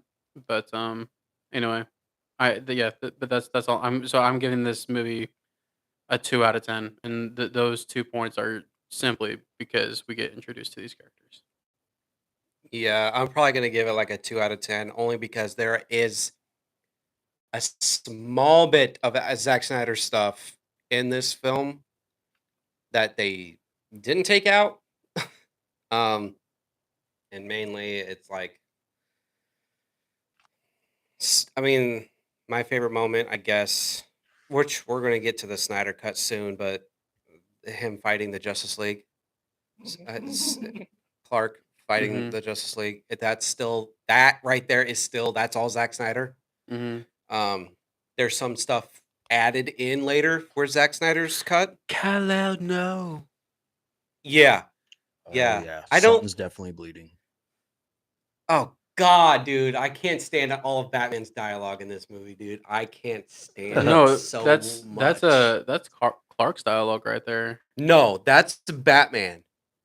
Oh wait, which part are you talking about? Whenever Superman's fighting the Justice League, and then he sees Batman, and he flies right over and fucks him up, and then Batman's just laying on the ground with that cheesy one-liner. Oh yeah, something's definitely bleeding. Get the fuck out of here. Oh. And at the very end, he's like, "I don't not like you." Oh God. All right. So Anyway, bad. all right. Let's go ahead and move on. Sorry, Yeah, I'm let's not move trying to on. rush, but we do have like another 10 movies to get through. Okay. So Justice League came out. Then following Aquaman. Aquaman come out. Chris, go for it. What are your thoughts on Aquaman? I didn't watch it in theaters, but whenever they got the physical release, I loved the shit out of it. My favorite part would probably be when he walks out in the comic accurate costume, the orange chainmail or whatever it is. Mhm. Probably like The golden green yeah. suits. That suit kicks ass Yep. too. I haven't watched the second one, but I know it's like in there briefly. But what I didn't like about the movie is how he had a whole fucking conversation with that Kraken. Whatever. Yeah. Talking about his feelings and whatever, but Wasn't that Kraken like a god or something like that though? Like what? to Or like a to them, I think I don't know much about it, but they just had a whole therapy session in the middle of the movie.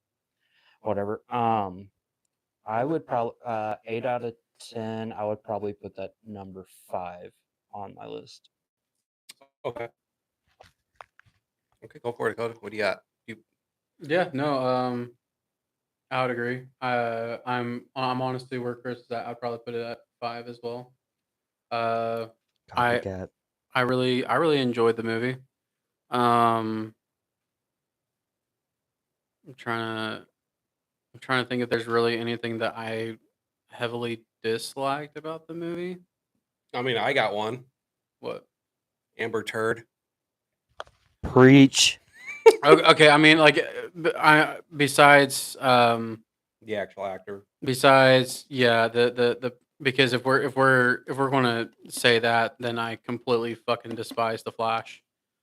Again, preach. What are you talking about? The Flash. What's his name? Barry Allen. Yeah, Ezra Miller. Ezra Miller. Oh, okay. So you're talking about like mental problems. Yeah, the same thing that you're talking about with Amber Turd. No, her mental problems were very different from his. He was an actual. He actually had real mental problems. They were Amber Heard as They them. a not a good person. But anyways, I mean, I think if you were to shit in bed next to someone, I think you got some mental problems. Anyway, that's true. yeah, no. Anyway, the movie itself is good. I would give it I'll do an 8 out of 10 too.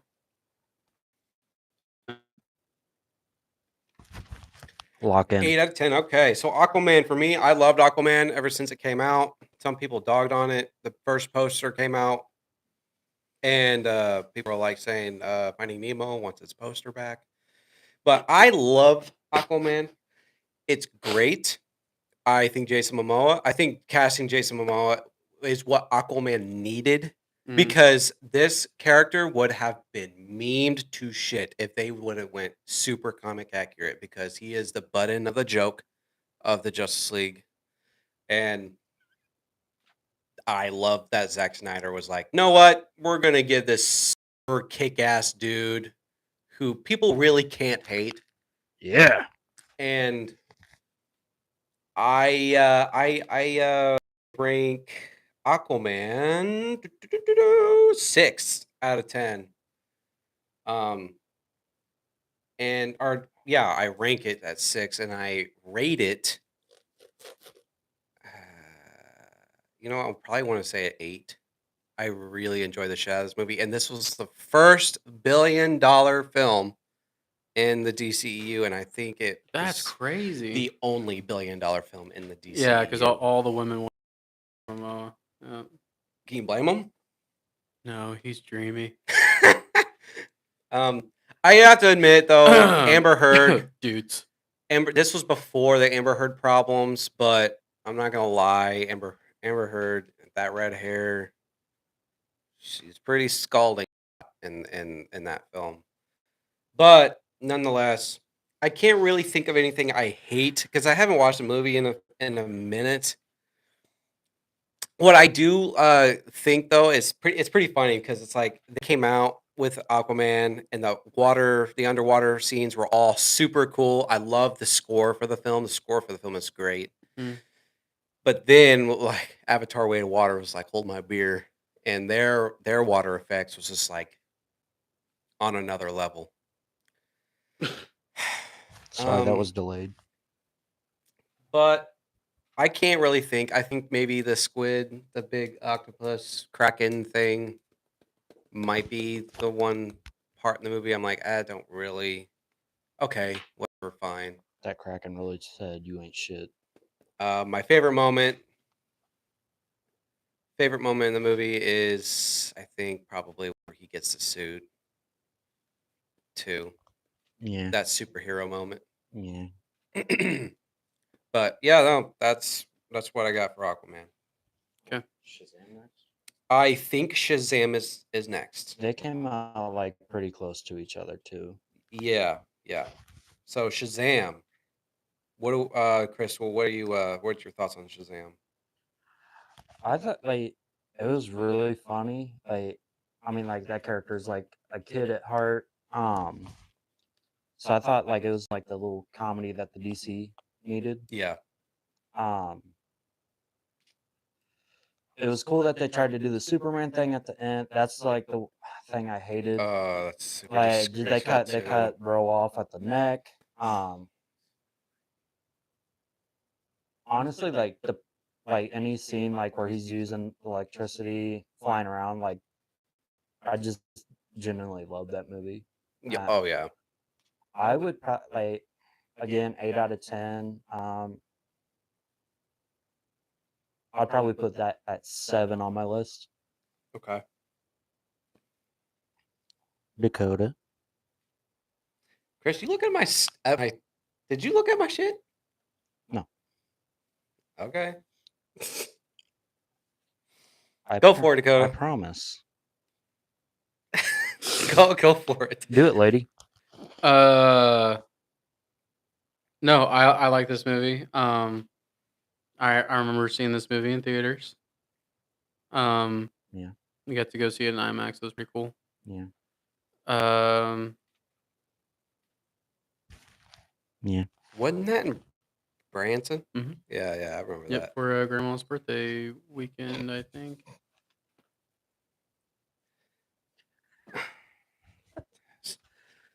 So what else? You got? Again, gonna be broken record. Another movie I haven't seen in a few years, but I remember not having a whole lot of issues with it. I thought it was pretty cool. I know there are like people out there that like they had issues with the fact that he's not as violent as they would have liked him to be. But you also have to take in consideration that this is a kid. Whoa, that's going to come off really wrong. But like, even though he morphs into this Transformed to God. God, he is still a teenager. But he's got God powers. I'm going to get into this whenever I get to my round, but you go ahead and finish. So I don't know. I think it comes down to just keeping that into consideration that he's still a kid. So all this stuff is going to be very new He doesn't even know how to be in this thing. and very like let's just be honest, really scary. Like, I don't care if you have god powers, if you started dealing with like other gods, you're gonna be like, wow, this is a lot. Yeah, I get that. So, yeah, that's really all I got. Where do you have it rate? Where do you rate it and rank it?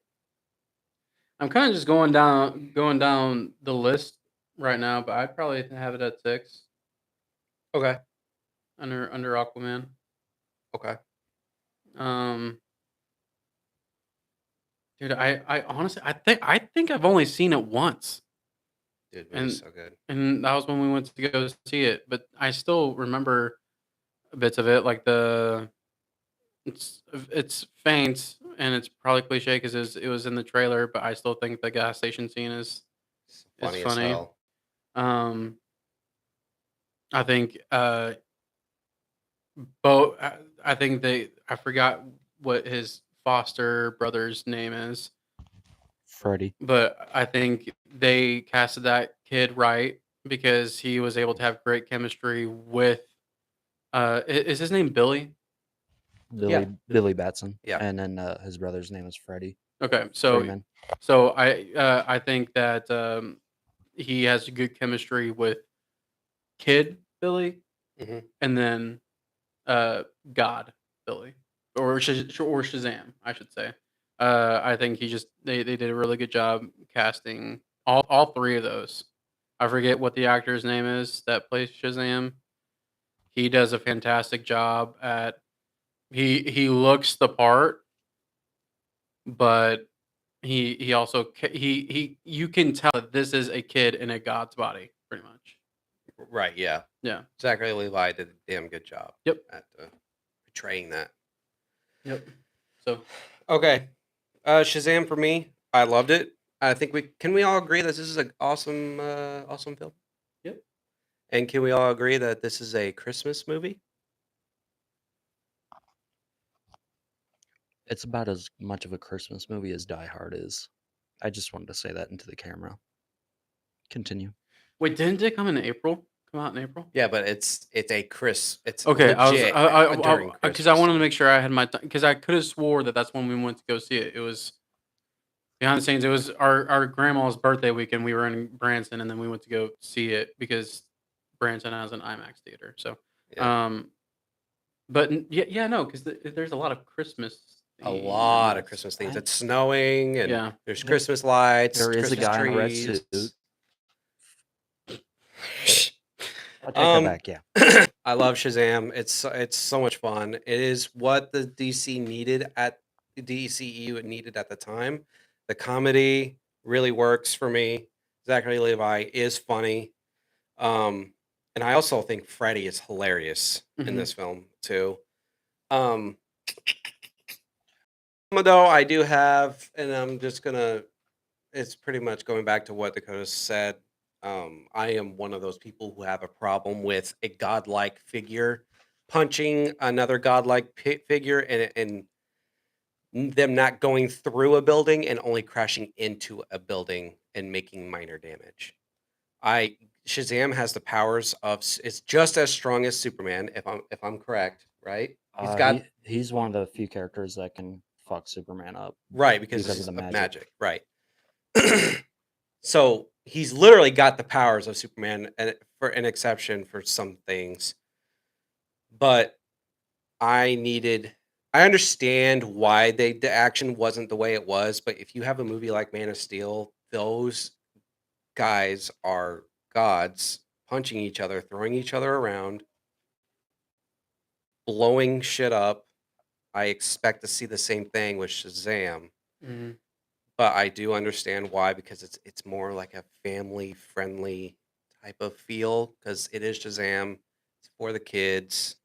Although the office scene is definitely not for children. You remember that? Yikes. No. The I office forgot. scene? When they I forget his name, but the bald guy that had all the demons inside of him walks into his dad's office, and all those demons just tear like everybody in the office to shreds. Dr. Savannah. Dang. It's actually it's pretty awesome. Dang. But definitely not kid friendly. It does Didn't not. he just like yeet his dad out the window? Yeah, he throws his dad out of the window, I believe. Yeet? No. He doesn't throw his dad out the window. He Somebody lets gets- he's the last one to die. All the demons go back into him except for one. He's like, I'll leave you to him or whatever as he walks out of the room. Yeah. Shazam, I have it ranked at 7. So we're all pretty close. And I'm gonna rate it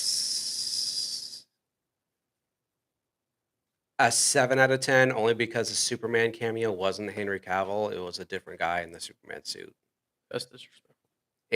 It tore me to shreds. I loved seeing the suit on screen, but then if it's not Henry Cavill, it would have bumped up a full number. What would be grade for more me. disrespectful? The fact that they just had someone else get in the suit, no face, to do that, or to actually have Henry Cavill actually there and them still not show his face? I would prefer that they left in the headless Superman versus have CGI off mustache. Yeah, although at that time that wouldn't have been a thing. That wouldn't have been a problem. The mustache wouldn't have been a problem. I think out of the two. I think it would have been more disrespectful if Henry Cavill I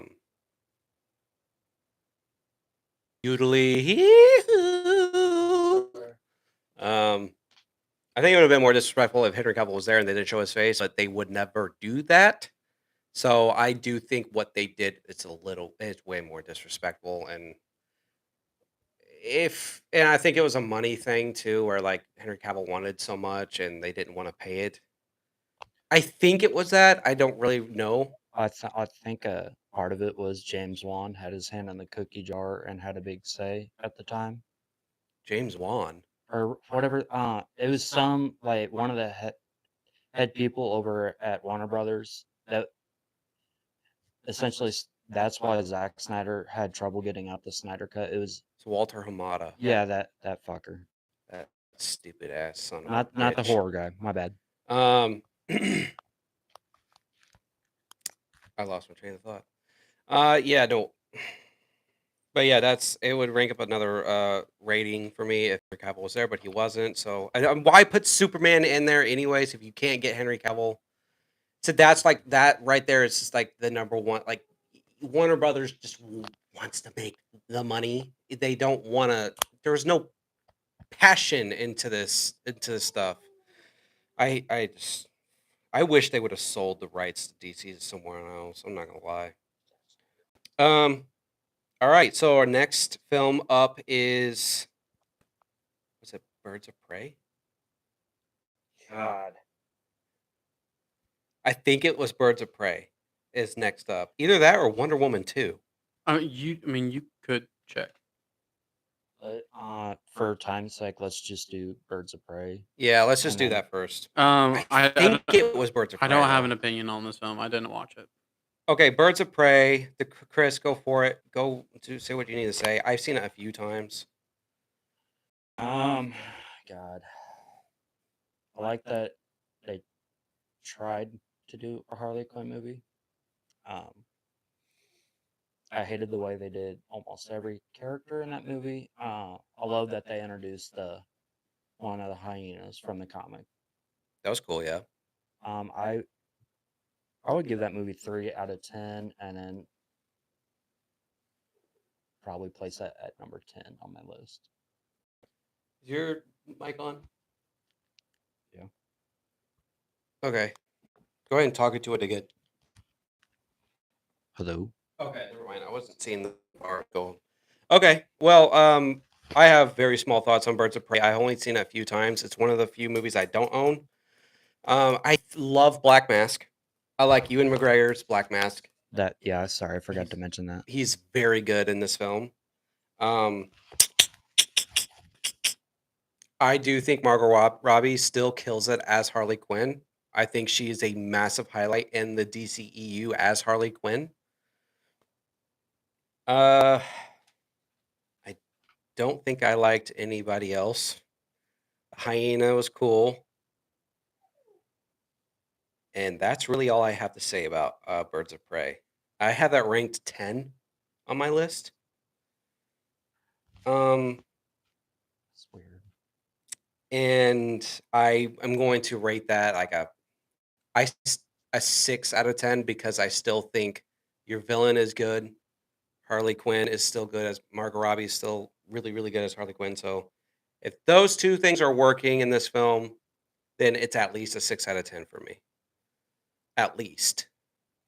But I have not seen it in a while, and this, yeah, I got nothing else to say about that. So It's not rewatchable. Really. okay. All right, next. So I think after that is Wonder Woman 1984. Oh boy.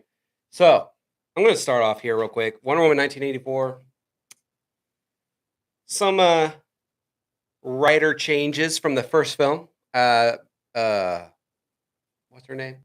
Director? Patty Jenkins. Patty Yeah. Jenkins did not write the first film. Patty Jenkins wrote this one. And it shows. Mm, We're not going to get political on this because Dakota and I got really political, not really political on Supergirl, but we have the same problems here as Supergirl Mhm. did. Every man is a douchebag. Every guy is the worst thing ever, except for one person, which is her love. Diana's love, Chris Pine. I still enjoy this film for what it is. I still really enjoy it. And the only reason why I do is because Pedro Pascal kills it in this film. I Mhm. think he is fantastic. I think might be my first time I've actually seen this actor in a film, mm-mm. period. He was in Kingsman 2, the cowboy character. Oh, was he? Okay. Well, as like a big part of That's a fair. film. Yeah. I loved him like at the very end. And I do actually like that it doesn't end in violence and it ends with, what Diana's words more than her fists. I do like that. But the main problems I have with this film is the women empowerment stuff. It's old. I thought at a certain point in time we were past this, but then Supergirl came out, and we're still on this train. The Choo. the credit that I will give the film, putting Pedro Pascal's character aside, is that the final boss is her versus Cheetah. Is that her name? Cheetah. Oh yeah, I Yeah. forgot about Cheetah. Cheetah's fine. She's fine. I'm not going to say whether she's good or bad or not. It's more for me. It's which we talked about it in Supergirl. Podcast should be coming. That podcast should be coming out here in the next few days. Keep an eye out for that. It's a part 2 for our movie rankings. Anyway, it's the fact that the final boss is another woman. It's not this Right. man. So anyway, um, barely remember this movie. It's so forgettable. I don't think it is because Pedro Pascal is super good. No. But that's just me. I think 184 is not that bad. But I still okay, I may have to change something on my list. I might have to. I don't know. Okay, Chris, what do you think? What do you got? Again, Pedro Pascal. That was probably one of the better parts of the movie for me. Like I thought he was a great villain. I like the cheat. Like whenever what's her face finally turned into the cheetah, it just looked accurate. Right. But as for like the chick herself, I didn't care for. Right. Okay. I guess it stems to the actress. I don't care for that. What's her face? So I think that's what killed for that character. I did whenever she's like learning to fly, uh, I love that part of the movie. Right. I'd put that 8 at my list and do 6 out of 10. Okay. Yeah, my favorite moment, there's 2 moments. It is the part where she renounces her witch, she says goodbye to, uh, Steve Trevor. Steve Trevor. That it's actually really sad to watch, and Yeah. she takes off, and she's using her freaking whip to, like, kind of, you know, That's fly into the air, and she eventually starts to fly. It's like that's she her flight moment, like in Man of Steel. Right, yeah, and she, kinda just figures out how to fly. It's like this new thing. That and what was the other moment? I completely forgot. Invisible Jet. No, I forgot. Forgot my other moments that I enjoyed. But the one thing I don't like is obviously we just talked about it. A lot of the writing in this film. It's bad. Right. It's actually a cheetah moment. It's before she turns into the cheetah. Whenever she's uh kicking this drunk guy down on the it's funny because I have my problems with this film are based around that stuff, but I do think this moment is very good, um because she's over here protecting herself because this drunk dude is trying to like get onto her, like put himself onto her and stuff. And actually no, he doesn't do that. He was a he was a dick to her in the very earlier in the movie, and she remembers him. She's like, "What'd you say?" And she starts beating his ass. And but the reason why this moment works for me is because Hans Zimmer's score in this moment is very good. So that is a highlight for me, and a negative for me overall is just the writing. Period. And the cheetah at the very end is that fight at night with the lightning and the cords and stuff. I don't really care for that much, but yeah, no, that's it. That's all I have for Wonder Woman All right. 84. Let's go ahead and move on to the next scene. I mean, to the next movie. Let's see, Wonder Woman 84. I think after that was Suicide Squad. God. The Suicide Squad. Yeah, James Gunn's The Suicide Squad. Dude, I gotta say, I honestly, personally, I like this one a lot more than the first one. I understand why you do. I just don't like James Gunn's stuff. I just don't like any of it unless I love the Guardians films. I love that first Guardians film so much. And the third, like they're all good. I like them all. But there's something about the Suicide Squad. Again, Margot Robbie kills us as Harley Quinn. Polka Dot Man actually has a great moment in the film. Um, that's really all I got though. John Cena, I actually don't really think he was all that funny in this film as Peacemaker. Dude, okay, I'm sorry. I have to disagree because literally one of the best scenes in this movie is when him and I can't remember what the other dude's name is. Bloodsport. Are literally having a killing contest in the jungle. The fucking pissing match. Yeah, I guess I thought that was fucking hilarious. I need to watch the film because I only saw it once, and I was like, "Yeah, this is not for me. This just doesn't." I don't know. I don't know what it was. Chris, what do you think? What do you got on Suicide Squad? Essentially, I really didn't care for the movie. Like you, Dakota. I loved Peacemaker, and like we're not going to cover the show in this video. I'm taking it, but I just love what they did with the character beyond the movie. Like how they connected how they started the Peacemaker show with the end of the movie. And I just really enjoyed the show. But they brought one of my favorite comic book villains, Starro. Like it was weird how they did him, had him captured. I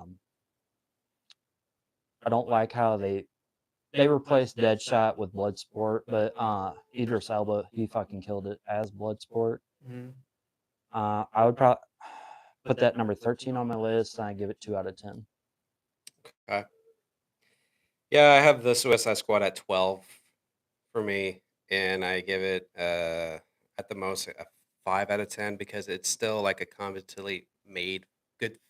It's not. I don't know if it's a good film or not. I know it's critically great, but I just don't know, man. I get a 5 out of 10. Hmm. I need to rewatch it. Maybe my opinion will change, but I only saw it once. Good luck. What do you got? I'm probably not far from you guys. Again, I'm not going to say that it was a great film, but I will. You can't tell me that it's not better than the first Suicide Squad. Right. Yeah. I think if you're comparing the two, it's leaps better than the first one. There are actually like there are some great memorable things in it, but I would, but I'm probably not far from you guys. I'd probably say it's about a 6 out of 10 movie. Okay. I would probably rank it. I probably rank it 12. Okay. Oh, we're right around the same same ranking. Okay, so next film, I believe it's Shazam 2. is it Shazam 2? I'm guessing. I have no idea. I It wasn't don't. Black Adam. I think Black Adam came before Shazam. No. Shazam 2 came before Black Adam, didn't it? Yeah, Shazam or Black Adam was like 3-ish years ago. I think Around the Shazam. Batman. I think Shazam 2 was technically like the last. Yeah. Besides Black Beetle, it was the last DCEU film. Blue Beetle. Whatever. Blue Beetle. No, the last one was Aquaman 2, and Blue before that was Flash. Ew. See, this is why. Oh wait, I can't remember. All three of those movies kind of came out around the same time. Aquaman 2 was very last movie. It and was. Flash was before that. Okay, right. So Okay. when did the Snyder Cut come out? Because I'm pretty sure we're.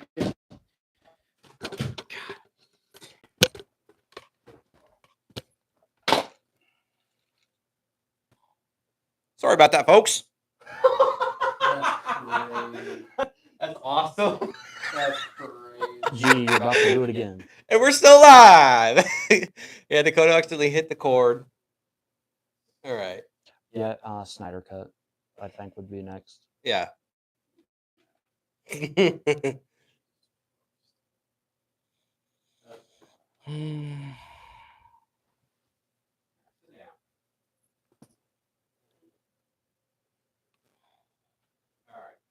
We're back.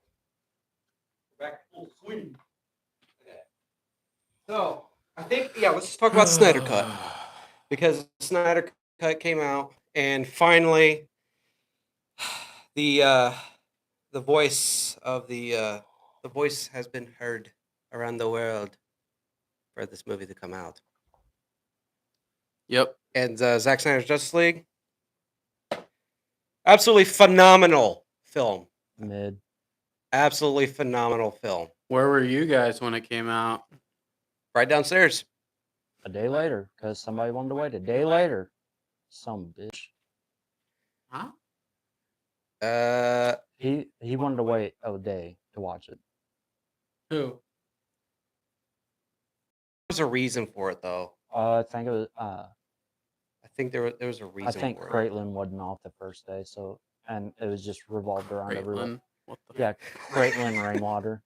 Okay, we're not gonna talk about that. No, that it was a scheduling issue. The day after it came out, it just worked for everybody's schedule. Oh, okay. Okay, yeah. So, yeah, I mean, Zack Snyder's Justice League. DC was like, hey, or not DC, Warner Brothers was like, okay, we'll do this for you. Before the movie actually came out, raised a assload of money for mental awareness or for suicide. Something it was for it was. I can't remember. Zack Snyder's daughter committed suicide. That's why he stepped away from the original. I know that, but But it was for suicide. Suicide awareness, right, Yes. prevention or something which like I that. mean, obviously goes hand in hand with mental. So, um, yeah. I what I'm sorry. Can I just see what time it is? Past one. 112. Okay. Good lord. Do you guys Okay. want to do this in like 2-part video? Well, No, no, because we're almost done. Okay. So, okay, I'm just gonna get through this fast. Zack Snyder's Justice League. It is number 2 on my list. I always flop between Batman vs Superman and Justice League all the time. Favorite moment? It's That's so hard. either That's easy for me. the moment where Superman flies in and he's like not impressed, and he blows on the thing, he freezes. That or the Flash moment at the very end. The Flash moment is, dude, it's amazing. It's fucking amazing. I love it so much. You're talking about when he gets shot and then he's like, I need to move quicker. Like, Yes. he has to He's got to break the rule. yeah, he has to go Phased and he has to time go back travel. in time because he technically failed. Yes. Loser. Yeah. But then he saves the entire universe. Droopity-doo. So, but it's not like, it's just the way it was filmed. The score, Junkie XL is a student of Hans Zimmer. So he just replicated beautifully the Hans Zimmer feel as far as what the movie's supposed to sound like. The score in that moment is absolutely amazing. Everything kind of rebuilding itself. I love everything about Zack Snyder's Justice League. I don't care if it's 4 hours. Yeah, you have to plan a day around it, but nonetheless. And honestly, I do think the whole Justice League is a blessing in disguise, because we would not have gotten this version come to theaters. So, Yeah. all right, what do you got, Chris? Hands down, favorite part in the movie is when Darkseid shows up. Like, just from watching Superman animated show as a kid, always loved that villain, and to see like 20 some years later finally see like him in a real movie was amazing. They got it down to like the last detail, Right. in voice, look, or what have you. I really don't have anything bad to say about that movie. Yeah. I just said the scenes that Corin's kind of from the Justice League, like whenever those are on screen, it makes me think of Justice League, and that's the only thing that negative for that movie I have. Solid 10 out of 10 and number 9. You have, Yep. you have Justice League ranked at number 9? Mhm. Okay. Wait, Snyder Cut? Yeah. Boy, oh boy. Okay. Okay, Dakota, we gotta move on. Let's hear your thoughts. Oh, brother. Probably my favorite scene, even though it's bittersweet, because we all knew that there was like a less than 1% chance that this story was going to continue after the Snyder Cut, is at the end when they cut Wolf's head off Yeah. Sound it out. and pretty much just like fucking throws it at Darkseid in the portal, and Darkseid just like steps on it, and he's just looking at the Justice League like, What the fuck? y'all are not ready for what I can do to you. Right. And so it's just like it's like this build up moment that I'm not gonna lie, I go back and forth on whether or not I would have wanted them to keep that in the film. It's such a great pivotal moment, but it's like, why? Because we know we're not going to get this. Yeah, you're right. You're It's right. it's not like it was a scene that came out when the Justice League came out. So then it's like there was still a chance then. This was well after when they pretty much I think I don't James Gunn wasn't in charge yet, but they knew that they were moving on from the Snyderverse. Right. Yeah. So anyway, man, I don't really have any issues with this movie.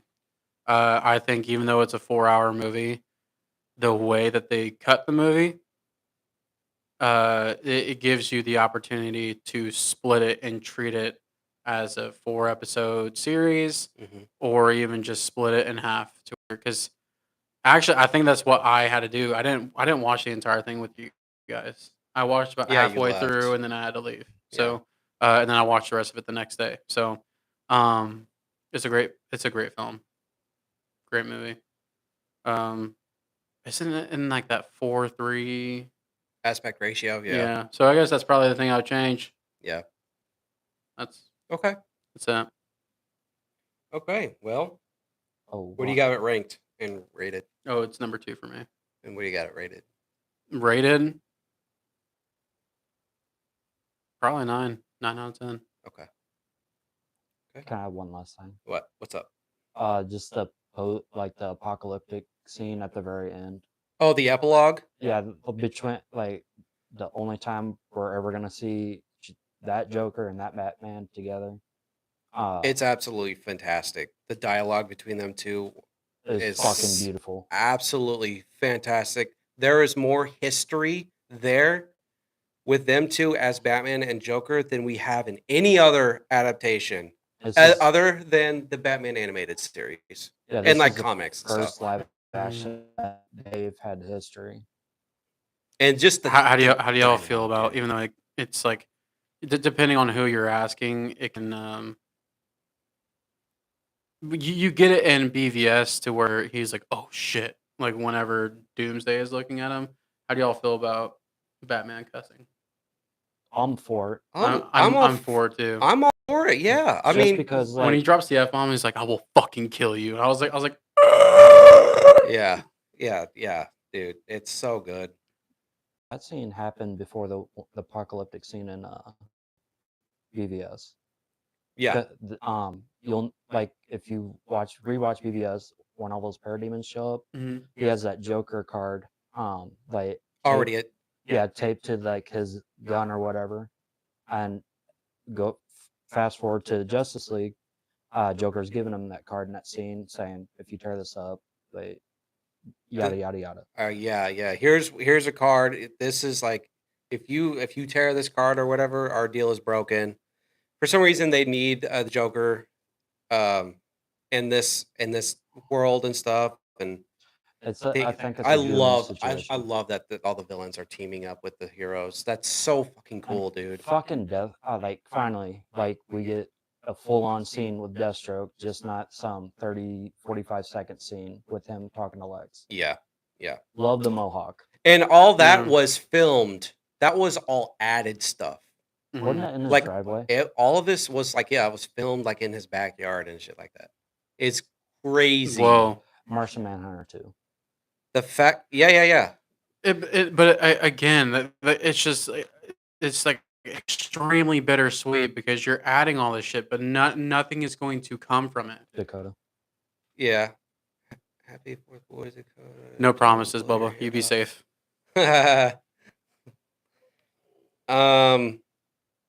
Yeah, it's bittersweet. I get that, but we still got it.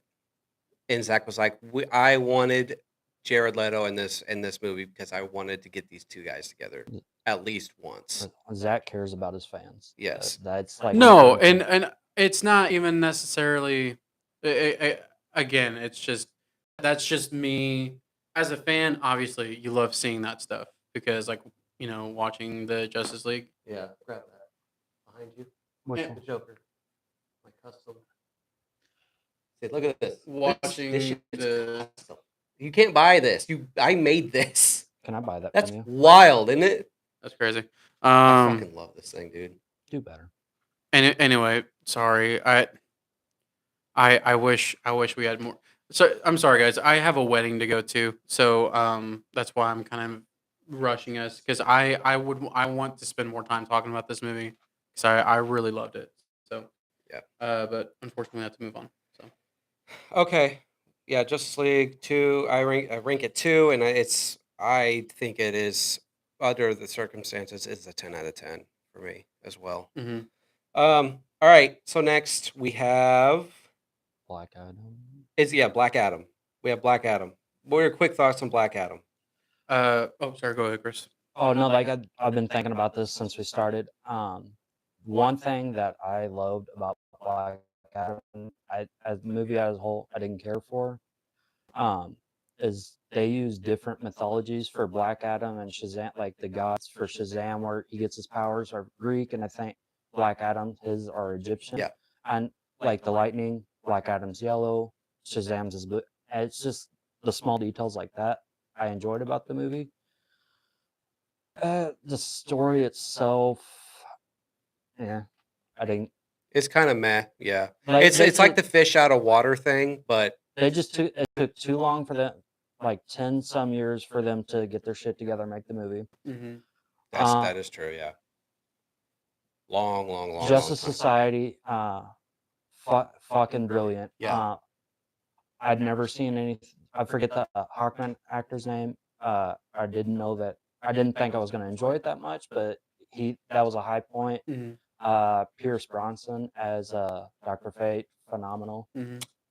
So good. Uh, So good. Atom Smasher, the mask, it just looked too much. It was like Blue Deadpool, like that with how they did the eyes on that mask. Mhm. Like it just that's what reminded me. And I've never heard of uh the tornado chick. Like, Yeah. so I didn't really have an opinion on her. Yeah. I don't know where I would rank that on my list, but I would give that probably a 9 out of 10. Just Okay. for like aspects. Okay. Okay. Lock in. Black Adam for me. I enjoy the film. The slow motion, the slow motion actions piece. Whenever he's for the first time when he's got his suit on and he's actually like broken out and Mhm. he's destroying the military or whatever. The Quicksilver scene. Dude, it's so cool. I love it. I love Black. I actually love the character Black Adam, anyways. And Dwayne Johnson did a hell of a job because he did a good job. Kind of just being one note and just he did a good job at being acting like he's the fish out of water character, like he's all experiencing all this stuff for the first time, and I love it. I love the film. The Superman cameo at the very end, like finally got Henry Cavill, Dwayne Johnson. I think we thank him for him because he's the reason why Henry Cavill Mhm. is back into the universe for a small moment. I love that. Uh, yeah, Justice Society, absolutely great. The villain is kind of meh. He's just kind of forgettable. Yeah. But I love Dwayne Johnson. I love the suit. I love the everything. Him and the kid. I think they have pretty good chemistry. Yeah. I rank Black Adam 8, and then I rate it.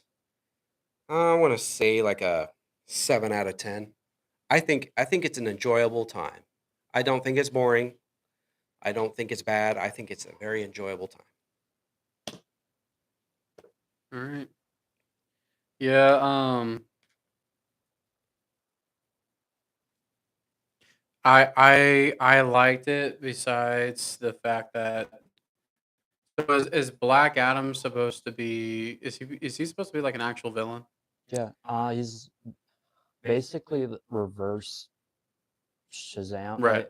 It's like an anti-hero in this movie though. Which like I guess that bothers me because then because at the end of the movie because with this movie he comes out and it's more convincing that he could be a villain, Hmm. but then at the end of the movie they turn him to a hero. So Not his character at all in the comic.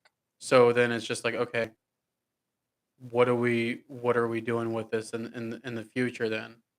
Because I mean, like, yeah, like, okay, so because what it turns out to be, even at the end when they have the Superman scene with him, it's almost equivalent to him and Batman. They're pretty much just like, yeah, don't get in my way, and we'll be fine. Right, yeah. But They like, just I stop don't, humanity. there's nothing that tells me that in the future, Dwayne Johnson's Black Adam is going to do anything to harm people of Earth. So then it's just like, Mm, But remember, he's a brand new fish uh out of water. no what do they call him? Metahuman.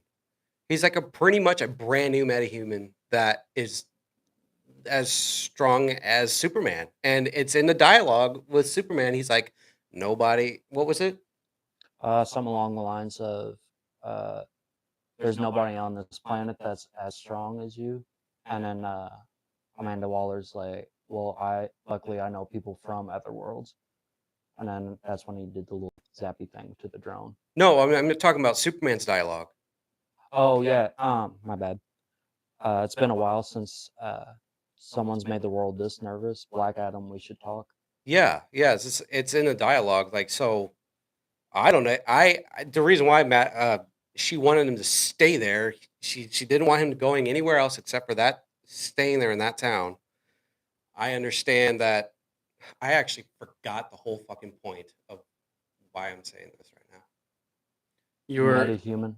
Yeah, metahuman stuff. It's like he's a brand new metahuman. He's a brand new powerful being. They don't know his intent. It's His intentions are up in the air. back to the Yeah. BDS thing. Like And they don't know what he wants. Exactly to with do. Superman. No. I get that. Like, I can understand why Superman's going over there to be like, hey, Knock the shit off.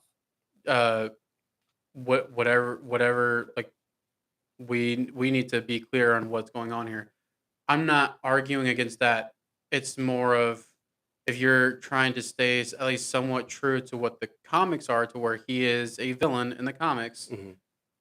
What are your future plans as far as writing the character on how you're going to turn him into a villain? He would just straight up tell Superman get fucked. And then they would fight. The clause in all of Dwayne Johnson's contracts is he can't lose a fight in a movie, and that's why that shit with Shazam or Superman didn't happen.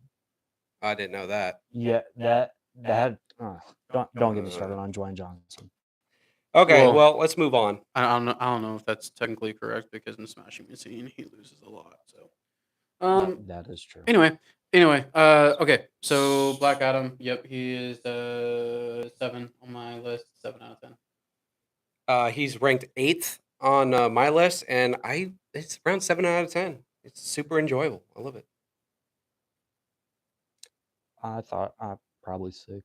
Okay. 6. Okay, All right, and the next one is Shazam 2. didn't watch it. Shazam 2 is fine. It's okay. There's an awesome woman cameo at the very end, which highlights that movie for me. I really don't have much to say about Shazam 2. I have that ranked 13th, and it's around a 6 for me. 12. Yeah, the Wonder Woman thing is really all that did it for me. Second movie, and they wasted a cameo with the villain that they're never going to use, the little inchworm, the telepathic dude. Yeah. In the jail cell.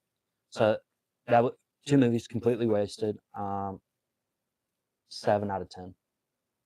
Okay. All right, and we got The Flash. I'm going to be on an island here because I love The Flash. Get fucked. I just watched this recently. I understand some of the problems. The CGI is really rough. Really rough. The baby stuff is rough. But I love the story. I think Ezra Miller kills it in this role as playing an 18-year-old and an older version of him. I think he's very good. And Ben Affleck probably has his best Batman moment when he's talking to the Barry in the alley, saying these scars are what makes us. You're not broken. There's nothing to fix, etc. I love that moment so much. And also, the very beginning of The Flash is literally a mini Justice League team up film at the very beginning because you pretty much get everybody. I love it. Michael Keaton's fine. Y'all know how I feel about Michael Keaton as Batman. I think Andy Muschietti understands Batman action. So all the Batman stuff, either whether it's with Michael Keaton or Ben Affleck, both of their Batman action is very, very, very good. I Mhm. love it so much. Yeah, CGI is good at all. The villain is forgettable, even though villain is Barry. I love that he went back to Man of Steel. I really, really appreciate that so much. It kind of just brings the whole universe full circle. Mhm. That's really all I have to say. Michael Shannon's great as always as General Zod. It's so awesome to see him back as General Zod. Never in my wildest dreams I would ever Right. think to see that again. But no, I have the Flash ranked at 5 for me, and it's right around an 8 or a 7 for me. I love it, and the mom stuff at the very end of the Flash is heartbreaking. He has to say goodbye to her again, and it's sad, dude. It's so sad. And also, I guess these are highlights. And also the moment whenever he older version of Barry is pretty much saying, shut up, you don't know what you're talking about," to his younger version, because younger version is an idiot. And he's like, "You have no idea what it's like to live my life," and etc. And it's very good. It's while they're in Michael Keaton's Batcave. It's so good. So fucking good. All right. Chris, what do you got? I hated this movie. Wow. There's some parts like the Kryptonian stuff, back to Man of Steel. I love Supergirl. Oh yeah, I forgot to mention Supergirl is Sasha awesome. Calle, like I had no idea how that was gonna turn out with her being Supergirl. She fucking nailed it. She's awesome. Um, just the Flashpoint story. I'm a giant Flash fan, and for like the last 10 years, uh, I was holding out hope for Reverse Flash to show up to the DCU. I was I was really hoping for Anthony Starr, who plays Homelander on The Boys, Yeah. but the way they did the villain, it kind of killed it. It was not all the cameo, like the different world cameos with Christopher Reeve Superman, Mhm. the Nicolas Cage Superman, which that movie never happened. Yeah, just the cameos, they were good, but I did not care for the movie itself. Uh, that would be the last on my list, and I would give that a 1. Damn. That's wild. I hated the movie. Damn. Okay. Yeah, I'm not gonna lie, it was a little. I think the movie itself is okay. I was pretty excited about it. Like seeing Michael Keaton because I do really appreciate the Michael Keaton Batman movies. Um, I'm just gonna be completely honest and transparent. It was very hard for me to separate Ezra Miller, the actor, and Ezra Miller, the person. So it was really hard for me to root for him in this movie. Real. Uh, call it whatever it is. That's just how I personally feel. Um, I think for sure the all the points that you made, like the good scenes in the movie, like him saying goodbye to his mom. I think of course, him having the conversation with his younger self, just like, dude, you need to like grow up and like get a grip on like what real life is. Hmm. Grow up. I think I have to give the movie a couple points, even though the CGI was god. Like you call it rough, it's not even rough. Like the it was painful the how bad the CGI is. Yeah. Um, Granted, it was awesome to see Nicolas Cage as Superman. I watched Angry Joe's reaction to the movie. he's friends with Nicolas Cage, and he said that Nicolas Cage called him crying when they called him to ask it to use his likeness for the movie. And so I think that was cool. And then I gotta say that the end scene was just hilarious to me. I can't Oh. Who the lie. fuck is this guy? That was reshot too. You can tell it was reshot. Yeah, because behind the scenes, they had Michael Keaton and that same suit, gray hair, whatever. Yeah. No, I think the original ending to that was Henry Cavill was supposed to be there, and Sasha was supposed to be Sasha there, Calle. and Barry or something was supposed to be there. They're all there, like The new not Justice in their League. suits, but like in their like normal street clothes. Secret identities. Yeah, Oh. that was the original ending. Oh, that would have been crazy. Oh, can I add something real quick? I think Ben Affleck kind of walked out of the car. I can't remember exactly what's up. One of the before the movie even began filming, when I was bitching about the reverse flash thing, he was supposed to be post credit scene. Reverse Flash. Yeah, there was Okay. some. Yeah, there was Ben Affleck, Batman saying, "Barry, we need you to find us," and then there was another one where there's just red lightning running through, and you just see his red eyes. Cool. That's all I got. Oh, it's funny. One more moment in the movie is I think it's hilarious whenever they first meet that Barry Allen, the younger version, older version, and then the younger version is just so fucking annoying. The older version really thought about punching him, so he was literally in the motion and it's slow motion, and the younger version's like, and then the older version's like, it's only one hit. I don't have to hit him hard. It's just enough to get him to sleep or something like that. I thought that shit was so funny. But all right, yeah. Where do you have the Flash ranked, Dakota?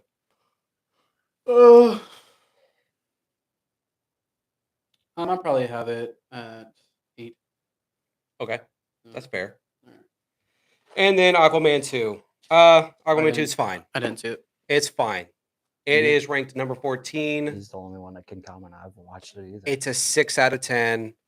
It's fine. I don't remember much. I only seen it once. You know, it's got the Thor Dark World thing where Thor and Loki have their banter. It's like that in Aquaman 2 with him and Patrick and Orm. Is his name? Patrick Wilson. Him and Orm have great banter, just like in the Dark World with those two brothers. I know that like he gets him to eat a cockroach at some point in the movie. Yeah, and then at the end of the movie he does it again. yeah.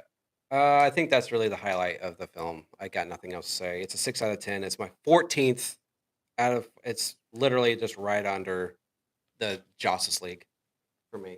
Cool. All right. All right, you guys have nothing to say. That's I got one thing to say. Okay, what? Lock in and subscribe. All right, yeah. This happy 4th of July, people. Dakota has to be somewhere. This went way longer than we thought. Yeah. Like, subscribe. If you see it on this playback, we appreciate you so much. We appreciate some of the people that kind of came in and like talked just a little bit. I was hoping a little bit more people would show up, but it is what it is. Okay. It's the 4th of July, so we don't expect much. All right, peace, love. Yep. We love you guys, and more to come. Bye, Felicia. Yep. Y'all have fun tonight. Be responsible, but have fun overall. All right. Y'all stay blessed. Thank you. Peace out. Peace out. Ooh.